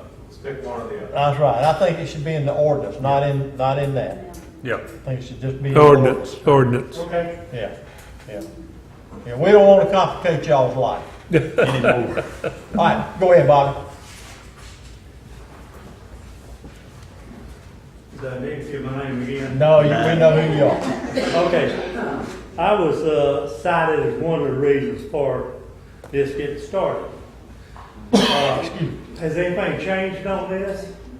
Does he still keep his garbage can way out in the right of way without a door on the backside? Or what's going to be done there? You said all the ordinances not been You're right. performed or whatever, so you just say this ordinance, forget it? Well, and then we said common sense, too. I would like to see all ordinances followed. And, So this one don't count? no, I didn't say it was Oh, the okay. others don't count? I didn't say it was Well, okay. there's a What are we number. gonna do about it? Well, you have to There's places- decide. there's Did he, places all over did he, Do y'all have a suggestion? I mean, you heard what we're doing. I really ought to defer, I'm gonna defer my comments to over here. It goes back to the common sense, horse sense statement earlier. We went out there, we looked at the situation, instead of requiring the businesses to walk through the water, because it does hold a lot of water on that back edge. That's the decision that we made, was to allow them to put it where it is now. Once it was built? Oh, You told I me had before spoken it to was Dave. built, he had to be off the right of way. Once it was built, you made that decision. I You can't and say that I Mel remember both that told me conversation. that he had to be out of the right of way. Well, if that's the case, every place has to be out of the right of way. Yeah, that's what y'all told me. That's how the ordinance reads, but as I just stated, with the common sense, horse sense, which is what we were using at the time, because we looked at the situation, it's not just Mr. Dave at the coffee shop, it's several of the other businesses there.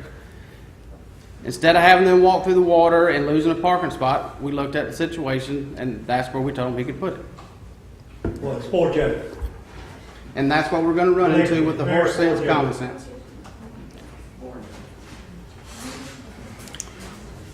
Got Okay, now. another hand back there. Just a moment, just a moment. If there is contention, that might be one of those things that has to end up right here. That's one of those cases that may have to Come forth, council. come forth council. I mean, I'm just saying, that's an example, a live, real live example of where if the decision, I mean, it is clearly in the right of way. Can't come to an agreement. Can't come to agreement, then give us a Comes little there. write-up, and maybe we should makes just look at sense. it and say, okay, here's that's what, good. That makes sense. okay, is that, You know, okay, so that's what we're gonna do. What I'm gonna write up is not gonna have anything to do with No. the waiver from being in the right of way. No, It's just front, side, and no, rear. don't change what you said you were gonna write, that was perfect.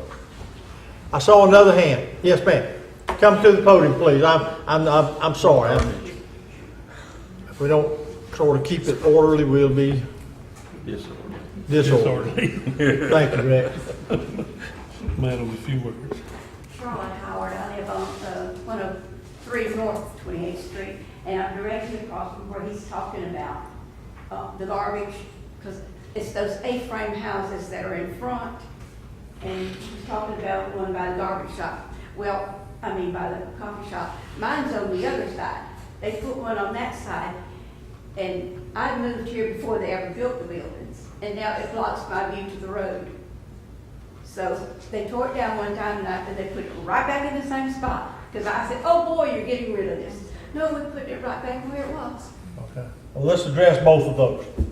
How about that? All right, Did I see another hand? If not, we're gonna move on. About trashed up here tonight. All right. So we're either gonna table or You have a motion and a second to adopt at this moment. So we have to vote. okay, we did. That's right. Because I did that so we could have discussion. All right. So we have a motion and a second on ordinance. 699. What is it? Thank you. 699. 699. Thank you, Linda. As written, I would suggest you don't adopt it. I'll come back with it. Well, I know, but I guess for the formality, we'll just vote it down. Maybe. We'll see. We'll see. All right. Call the roll. Mr. McLaughlin? No. Ms. Albrecht? No. Mayor Kathy? No. Mr. Wallace? Come on. No. Mr. Putnam? No. All right. Thank you. All right. We'll readdress that. Next is a resolution 2018-06. Do I have a motion to read resolution 2018-06 by title only? So moved. Second.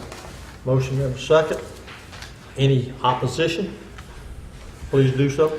Resolution 2018-06, a resolution of the City of Mexico Beach, Florida, relating to the provision of fire services, facilities, and programs, providing authority, purpose, and definitions, providing legislative findings, describing the method of assessing fire services, assessment costs against properties within the City of Mexico Beach, determining the fire services assessed cost and initial fire services assessments, directing the preparation of an assessment roll, authorizing a public hearing and directing the provision of notice therefore, providing for severability, conflicts, and an effective date. Motion to adopt. So move. Second. Discussion. I have two things. One sort of a housekeeping rule is there's multiple references in this ordinance to city manager. That should say city administrator. Needs to be okay. And also under preliminary fire service plan, the $356 for a family. Help me with that. Single family? Home? But that's not what we agreed on when we agreed for the assessment. Yeah. Is it? 356, 54, or 54. That's and 100%. 57. I thought it was 290. That was at the 81% for last year. This is the 100%. All right, this is the 100% number? Yeah, absolutely. Okay, stand correct. All right, so there was, I suggest that we amend the adoption with the one change about it, changing from city manager to city administrator.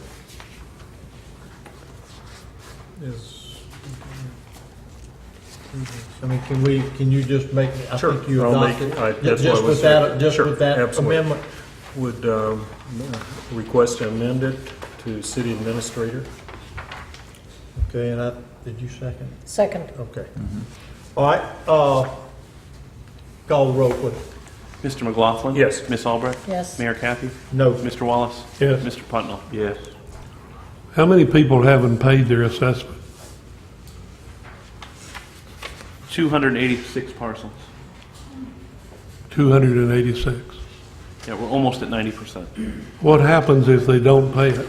I have sent them to be certified on the assessment notice that's coming out last Friday. So they will be on the tax roll for next year. All 286. All right, moving on to other business. RFP for building inspection services. The contract we have with EPCI was originally done in 2004.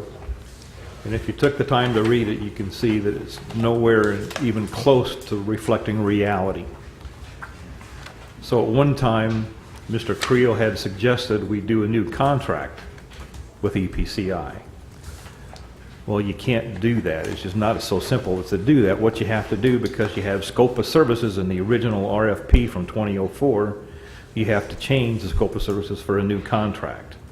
And in so doing that, you got to go out for RFPs for new firms who may or may not want to go ahead and put their name in the hat. So we looked around and we were given a copy of a suggested RFP for building permitting inspection services. We have a couple of things that needs to be determined by the city council before we go forward with this. One suggestion that I would make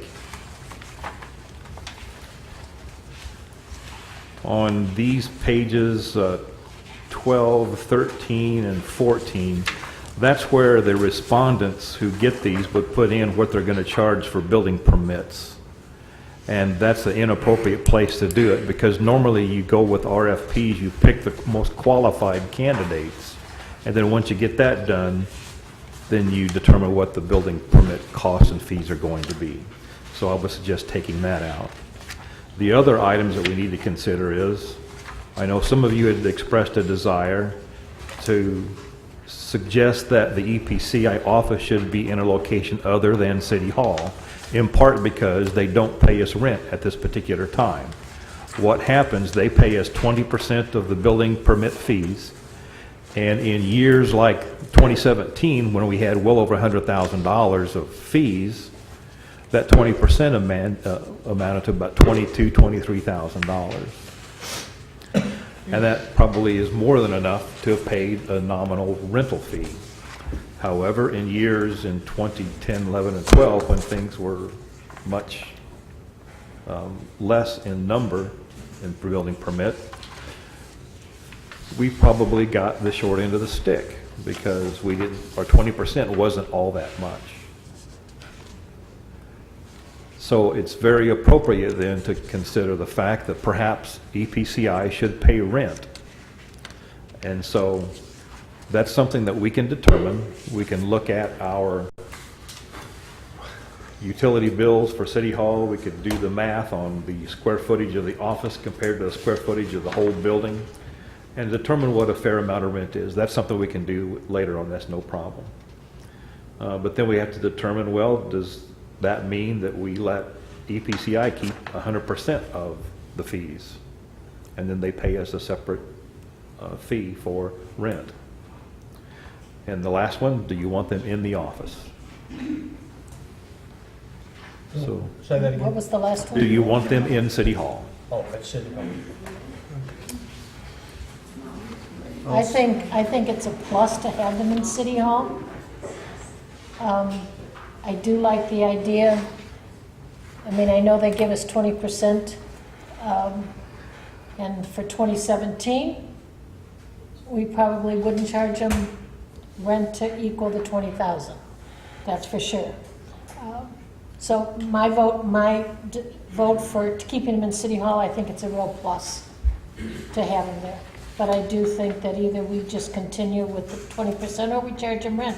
Now, if we charged them rent, it would be, you know, Dewberry once in a while has talked about renting his office in the Public Works building, so then we'd have a base of what to charge them, but we could do that separately if we decided to just take the percentage. I looked at them pretty hard about, I guess almost a year and a half ago. And one of the things at that time that really poked me in the eye, not particularly them, because when I looked at the whole thing, I found out from my point of view, we had as many issues that we weren't addressing for a third party that was acting as the building department for the city as I thought they had. One of them was a true separation of the situation, that they were a totally separate entity. At that time, the Dorset Building Department, if you called in, you wanted the building department, they just put the phone. There was nothing indicated they were not employees of the city.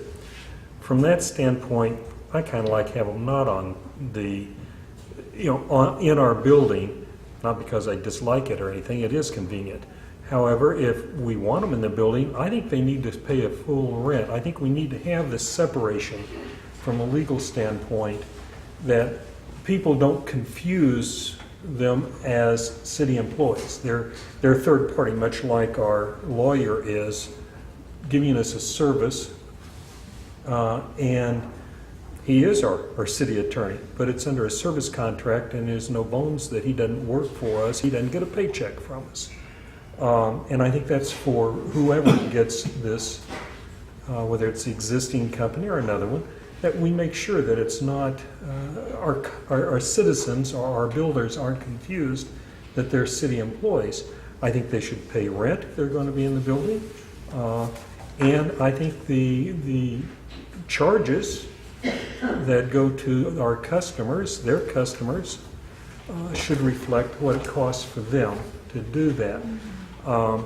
If it's a bad year, we only get a small amount of money, and we have the building and we provide the services that we're providing for them and everything, then we're subsidizing. We citizens are totally subsidizing.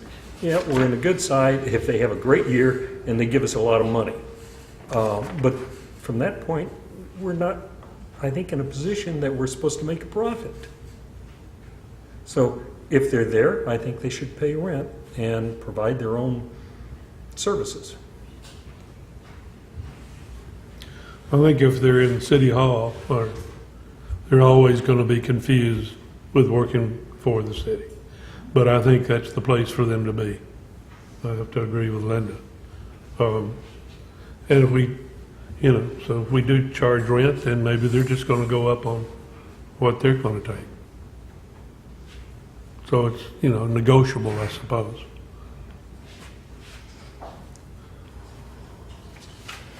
I agree. I think they need to be in City Hall, and I think the services they provide, if we aren't careful with some of the, I don't know about this RFP, some of the things in here,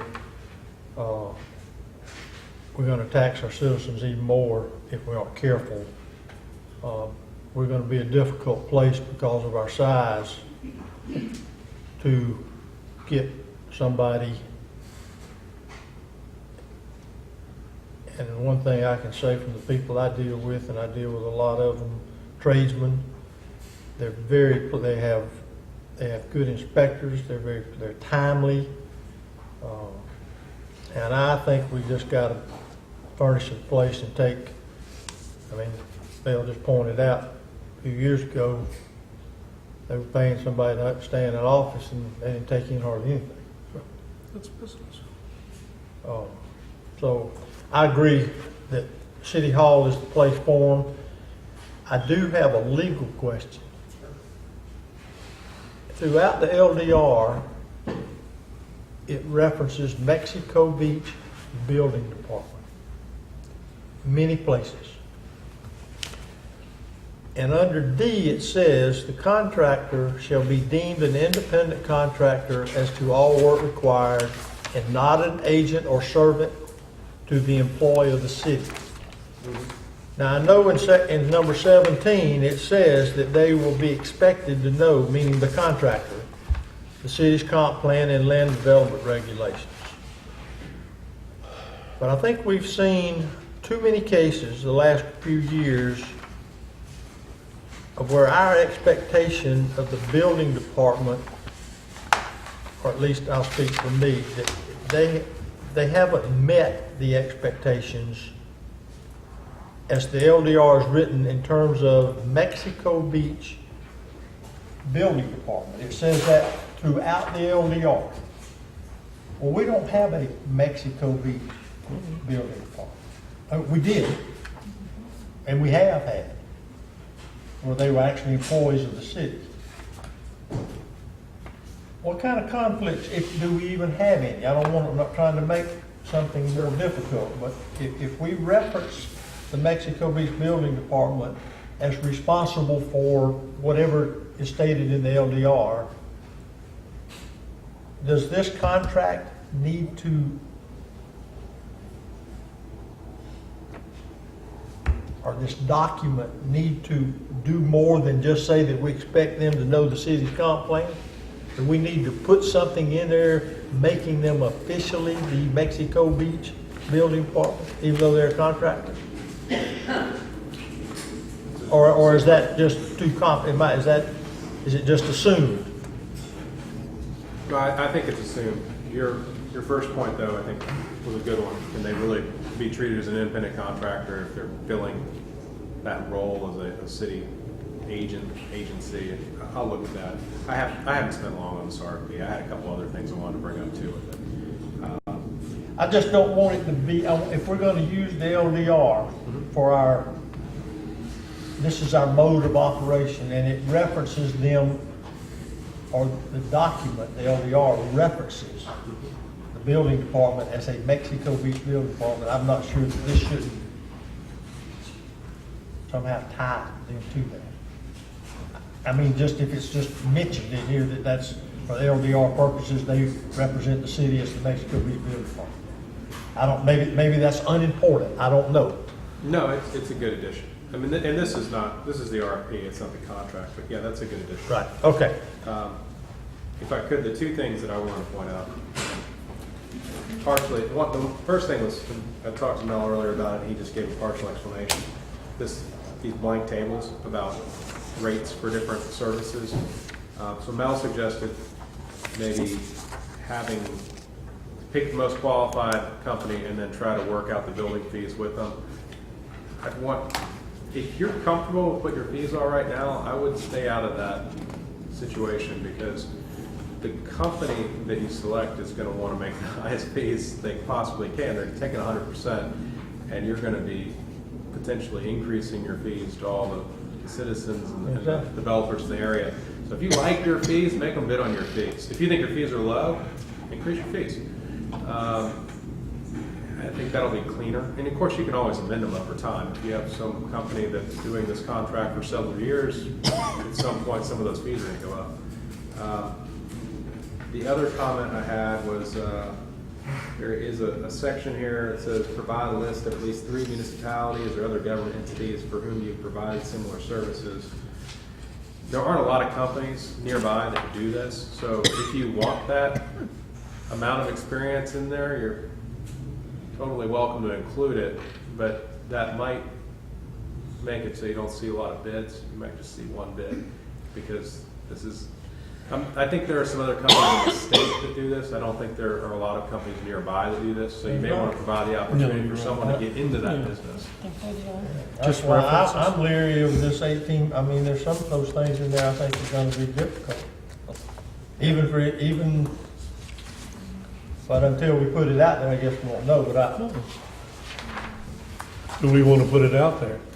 I think it's not, is there a reason we wouldn't ask for, and then they modify if they want to come in? Well, we know what we have, and if we're not happy with what we have, why don't we have a discussion with what we have?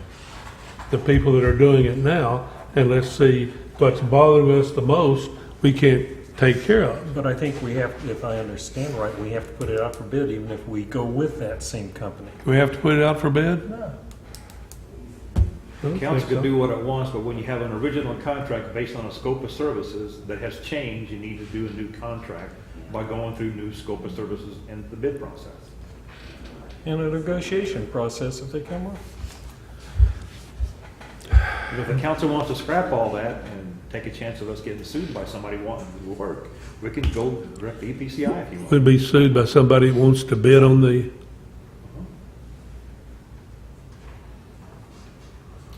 What roughly annually is the amount of money involved in this contract?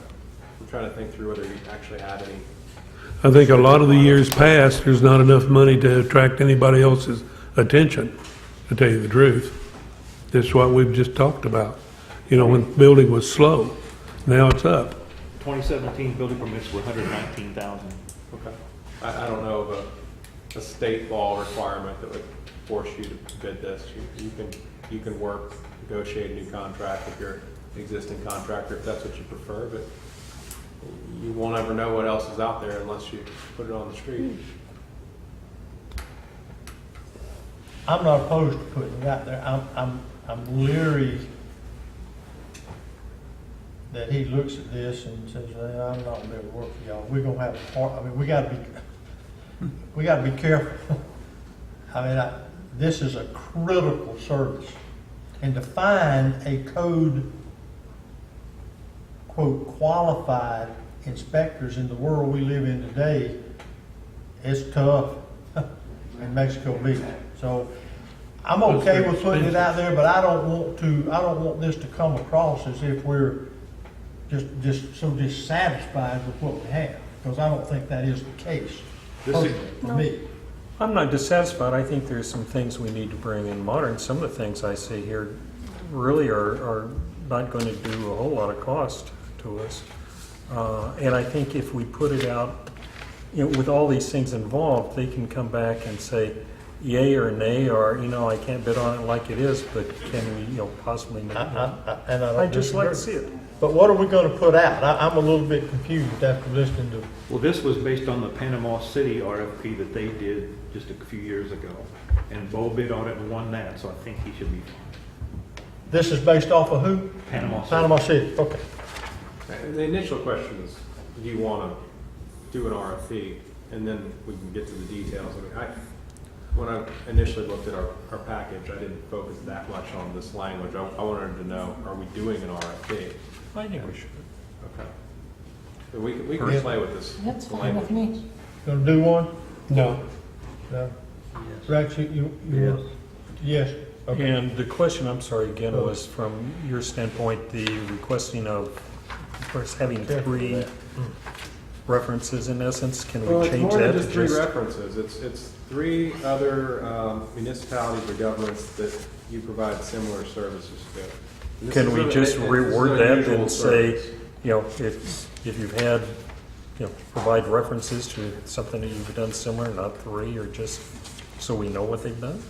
Sure. I mean, we That's may logical. end up with someone who's been in the construction industry for a long time, and they can provide references from Bay County and Walton County, but they haven't done this exact thing. Yeah.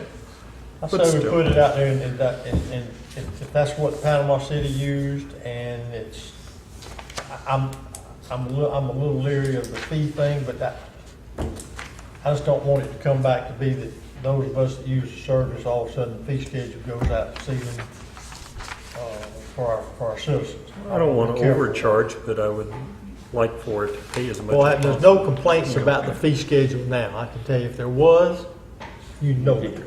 I can tell you. One thing Bo does do, there's an industry standard of the fee schedule based on the size of the everything. And so Bo follows that pretty doggone close. So he's not going to go gouging or Right. Yeah. gouging, right? Okay, so what do we need? We said we're gonna put it out. I'm not sure what we're gonna put out. We're gonna put out what we have in front of us? We'll make some adjustments. I'll confer with the city Okay, attorney. and there you go. We'll get that back to you before we send out to make sure it's okay. Fair enough. So we want them to bid on our current fee schedule. We're not telling them it's open-ended, and then we're just gonna write a new fee schedule for them, right? Well, I don't think this table knows how to write a fee schedule. Oh, it already You're exists. just saying, The one we've been write, using. write Oh. down what we are Yeah. already charging. So why They're did they paid change? by keeping the building fees the city's charging. Yeah. I'm leery of inviting these contractors to propose a whole new fee schedule that might be 50% It's like more. you're talking. Yeah. I have an All right, existing. and we're gonna stay with, that there's no rent and at 20%. Is that wasn't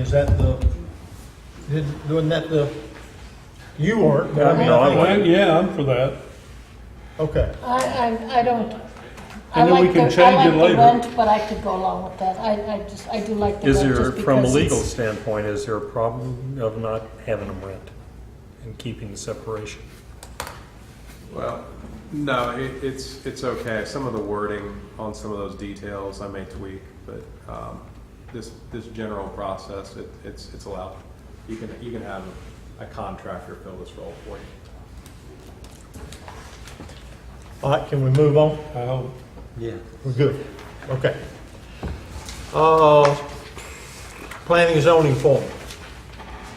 Yes, sir. The planning and zoning group has been minus one member for some time, and we finally had an applicant willing to come forward and put their name in the hat to become part of the alternate number 2 position of the planning and zoning board. So Michael Piccolo is the person that has submitted his name, so I'd like you to consider appointing him to alternate number 2. Motion?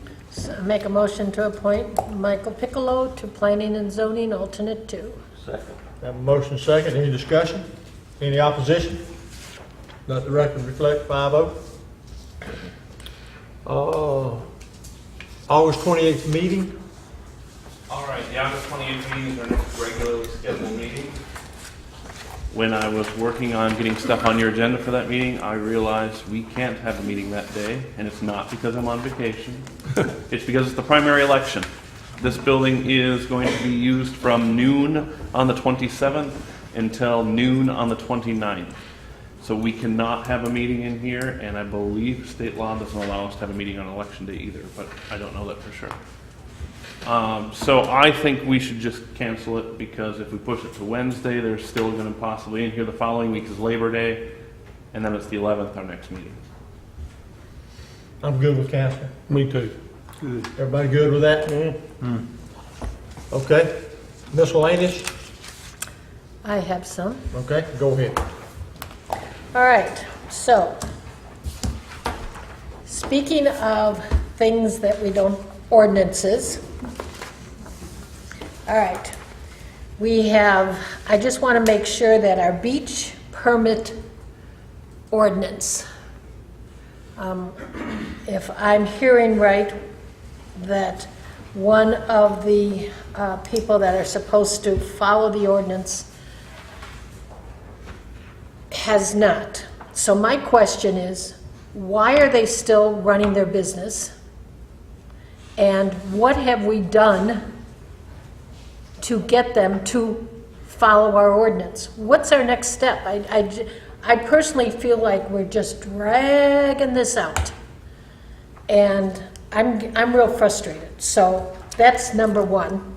Number two, the same thing about the T-shirt hut. Where are we with this? It's been a couple of months, in my mind, maybe not that long, but 2 or 3 months. Where are we? So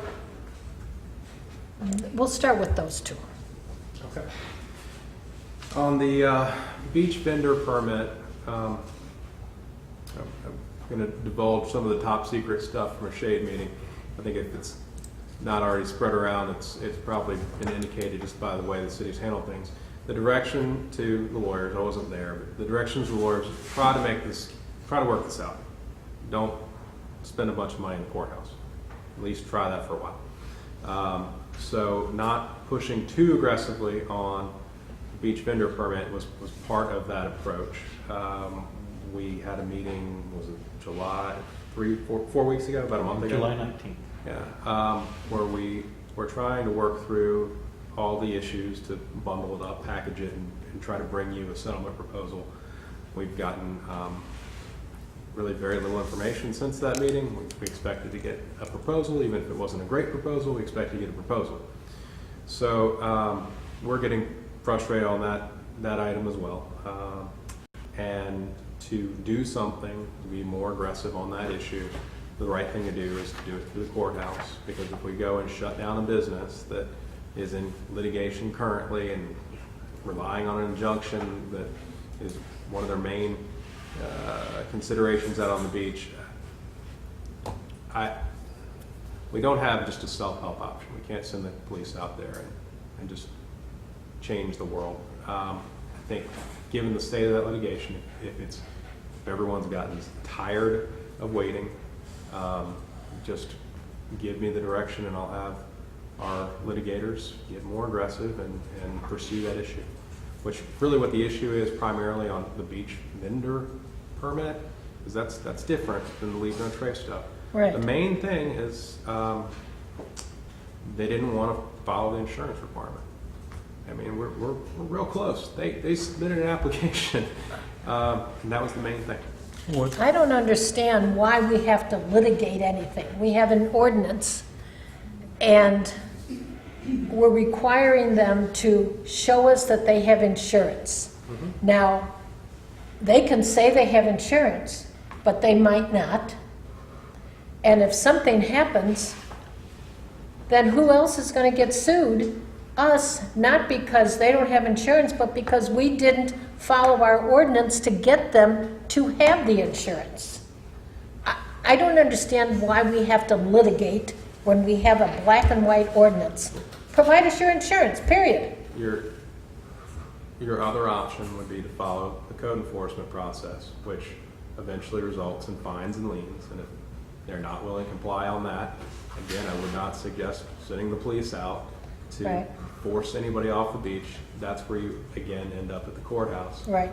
I think given the amount of legal representation on that issue, that business, if we're going to attempt to discontinue business operations, I think the best thing to do is to do it through the courthouse. On the T-shirt hut, we've got a special master hearing scheduled this Friday, and that should result in an order. We're pursuing having it removed, and there have been $50 a day fines accruing. We're going to request the special master to assess the entire fine, and we're going to record the order as a lien, assuming we can prevail in the hearing. When does he pay and who does he pay the $50 a day fine? When does he pay? If he doesn't pay, we lien the property. Lien the real estate. Lien what property? It's not his. Yeah. His bill. What I know. property? The property where the business is located, that's where the code violation exists, and it will create big problems under his lease. Because he doesn't own that. So then you have to go to the owner of that? Code enforcement's about what's occurring on a particular piece of real property. Okay. And there's a violation that exists on that property. Okay. Why did we allow, and I guess I don't understand, and I think back, we had a guy come in here that wanted to do the shaved ice, and it was a food truck. Well, let's just say he'll talk to Toucans or Killer Seafood and pull up a plywood shed, and we couldn't say, I don't think we could say a thing to him about it. I don't understand how we get in the position we have to talk to an attorney. I don't know why we didn't put a lock on the door, the T-shirt thing, and say, you hadn't, it isn't that you don't want business here, you just want them to do what they're supposed to do, to go through the steps to do that. And I don't understand how you can stay in business if you're not legal. And I don't know why we allowed somebody to stay in business for 30 days to charge and everything. And, you know, how do you, I just didn't think you could do that. And I was in business, and I thought it was a privilege to be somewhere. And you know, I wanted to be a good part of the community, and I don't see that here. That's what I'm seeing is, I think overall, we've been over backwards trying to make sure that we are working with our citizens. And this is a business citizen. Our citizens sitting out here, if they tried similar things in the city, we'd be all over them. I understand. We The need a reason good why the citizen. code enforcement process is slow, and I can tell you, I'm working on an amendment to simplify it. The way our special master process is written, it suggests that even when somebody doesn't request a hearing, even when they're not contesting, that we need to insist on setting a hearing for them to attend. That's what we're doing. And that's an unusual step. I think most code enforcement processes you'd see in most other cities, the hearing is an appeal. It's something that needs to be requested. And they never requested anything. They've just been ignoring citations. So is the special master meeting, that's this Friday, right? That's right. Right here? Is that open to the public? It is. Now, if the special master sides with this business, then we can't do anything about it. Well, that would be the special master saying there's no violation of the code. And all we've alleged, because we don't need to get any deeper, is there's a structure on the property that was never approved by development order. There hasn't been one submitted. So if he does agree that, if he says that there has been a violation, then what happens? So how many more days then after that can we do something? It'll be up to the special master. He has some discretion, but the city is going to request a very short time period, encouraged to have the structure removed and to have the fines accrue back from June. Okay, so he hasn't paid and it would be a lien on whomever, okay. What about, I'm still concerned, from the standpoint of the license, I think it's time to, You mean the insurance? well, the Oh, license, it's time to, we haven't had a good working condition back from the individual that we'd like to see. We want to work with them, but we're not getting anything, so maybe it's time we bounce it up a little bit, push a little harder, because we've got to get this thing going. If we don't, then we're encouraging everyone that has a license in the city to just screw around and do nothing, and we're not going to pursue them. It's like if someone came in and wanted to put a topless bar in here and we didn't do anything, and we said no, and they went ahead and did it anyway.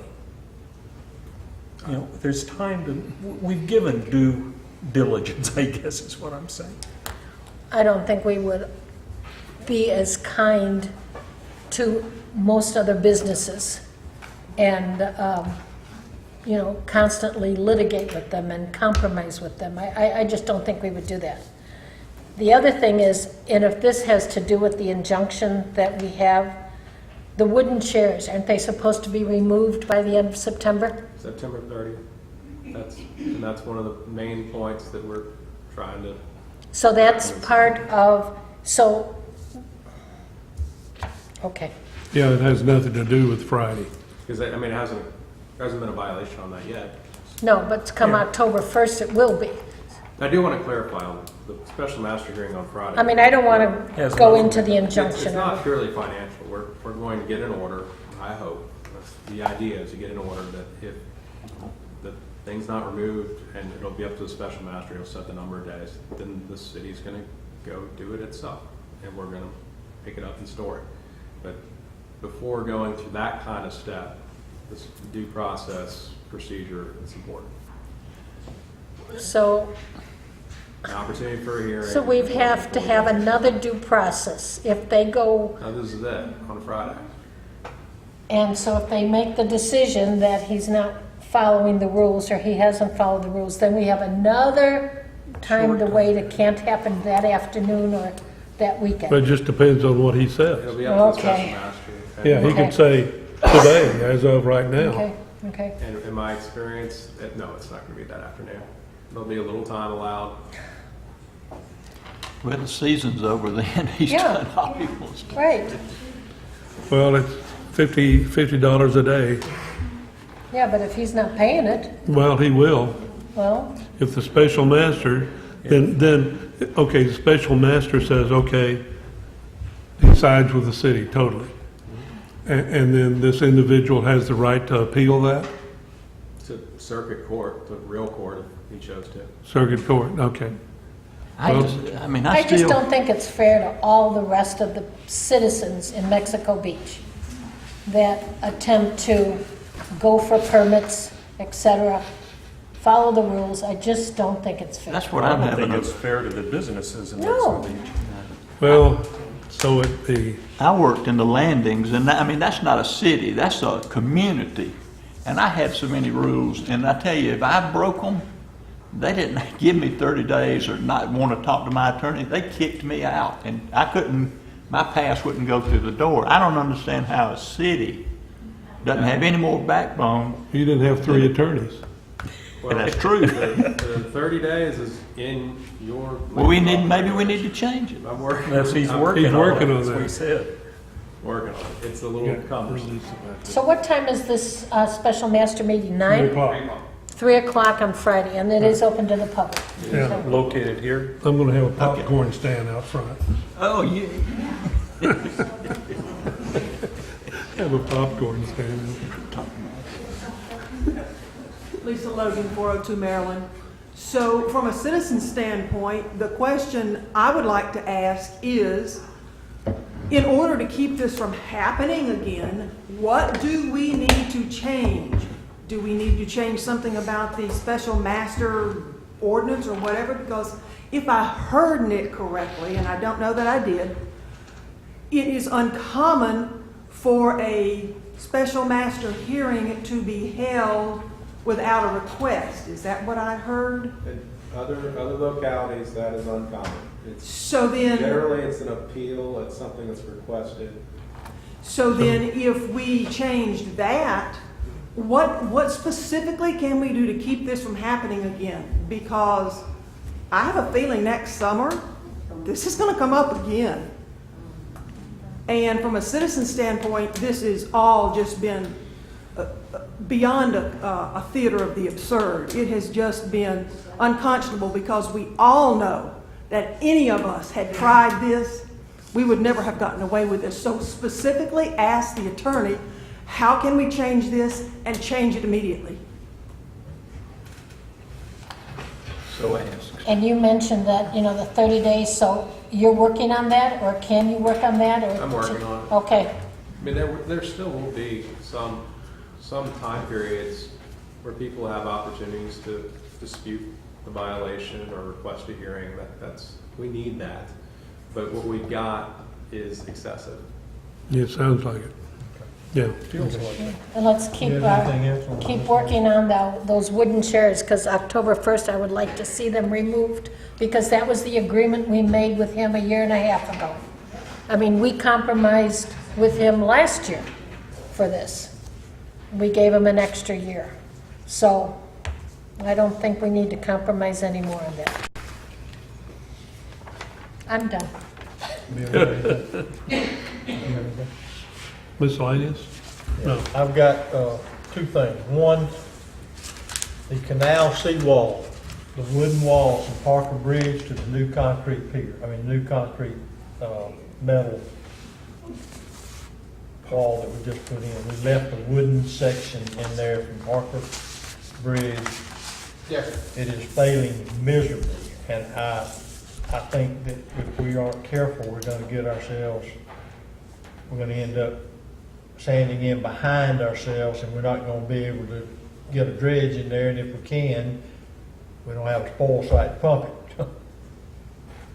I would like to see us, I asked Adrian, I believe last week, about the funds in the canal. I think you said it's around 100,000. We have some dedicated money for beach restoration. But that's going to be a serious problem, and I talked to some people. I think we can do that for in the neighborhood of a vinyl seawall for around $40,000. I think we ought to prepare some to put out the bid for a vinyl seawall. If the city helps with a wooden cap, it's only a retaining wall, but it's holding back a lot of dirt, and there's sections of that wall that are totally gone. Well, during that whole project, we definitely talked about that numerous times. At the time, it would have been, we wanted to finish it on out as right with the steel wall and the concrete cap. Sorry about that. To make it all uniform, look nice and uniform.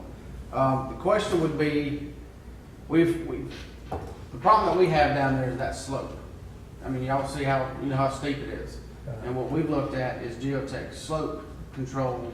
I can't think of the name of it off the top of my head, but anyhow, it keeps us. We can put it on the slope where it keeps us from having to maintain it as much. One of our guys in general maintenance was cutting the slope the other day. Slipped, fell, rolled down the hill, and the lawnmower rolled down with him and just missed him. So if we're going to do that, I'd like to try to incorporate that sort of. And I agree. If we're going to maintain that, that's a terrible place to cut. Yes. But if we can't mess with any of that soil right now, it's going to end up in the canal. No, that's why we don't cut it now. Just on the area where we finished with the new portion where it's real steep, but we don't touch. Well, why don't we prepare and see what kind of bids we get for a vinyl seawall section there? We don't want to take that wooden wall out. We can't take it out. We'd be in a mess. We have to put it in front of it. Is the council agreeable to doing some price searching there and see what we can, because we're gonna have a mess. Yeah, we need to do something if it's an emergency. Okay. Phil, I'm sure you've seen enough, those kind of, put that out and Easy peasy, yes, sir. and just see what we get. Yes, But I think we can't afford a steel wall, obviously. But a vinyl wall for that, and if we go in there and cut that mound down like you're talking behind it, so we don't have that mountain. Yes, sir. I mean, we can control that. Okay, Get right on it. thank you. If we go with a vinyl now, is there any grants out there, like for next year, that we could apply for the steel wall? I wouldn't see the need in doing two different walls. Okay, We did the okay. vinyl. If the It's gonna vinyl is last strong a very enough, long time. okay. Yeah, that vinyl, yeah, it's not, you know, Okay. we're not gonna park boats there, we're not gonna have it's strictly to keep that. Okay. And the last thing I have, I noticed on the weekly report that we're getting 2 businesses, it was referenced as activity, a t-shirt shop and a liquor store. Are those development orders in the pipeline? They've been working with Bo Creel for the t-shirt shop. And the liquor store does not need a development order because all they're doing is taking out a wall that was put there when the donut shop went in. Bo's opinion was that the only thing they need is an electrical permit because there were some wires involved, but that's all they need to do. That's going to be in Gulf Foods, right? Correct. Okay. Well, it's a change of use. No, it's mercantile. Selling donuts, selling alcohol. It's not a change in use. Donut shop? Now you know why the police Well, here, department. let me just make this comment, that it's clear, at least to me, that it says that if there's a change of use in an existing commercial building or property, that a development order is required. And by not, again, following what we have on the books, we're going to open ourselves to criticism. That is clearly, to me, a change of use. A restaurant to a t-shirt shop is a change of use. And we've been through this for years. I suggest that we review that section of the LDR, and I don't know how we would get around not having a commercial development order for change of use. I just disagree with that. So I guess the ultimate question, there is no development orders for either of these. I'm not aware of any for either one of them at this time. If Gulf Foods sells liquor now, but just in a different part of the store, would that... It's a change of use. It's clearly, we don't have a liquor store in this town. We've never had a package store. Well, we don't have a standalone, it's part of something else. The El Governor has a package store. Do what? Whether we have one or not, a donut shop is moving out and a liquor store is going in. I'm surprised that there's no development orders required for those. I personally think that's a mistake. Just like a restaurant moving and a t-shirt shop coming in.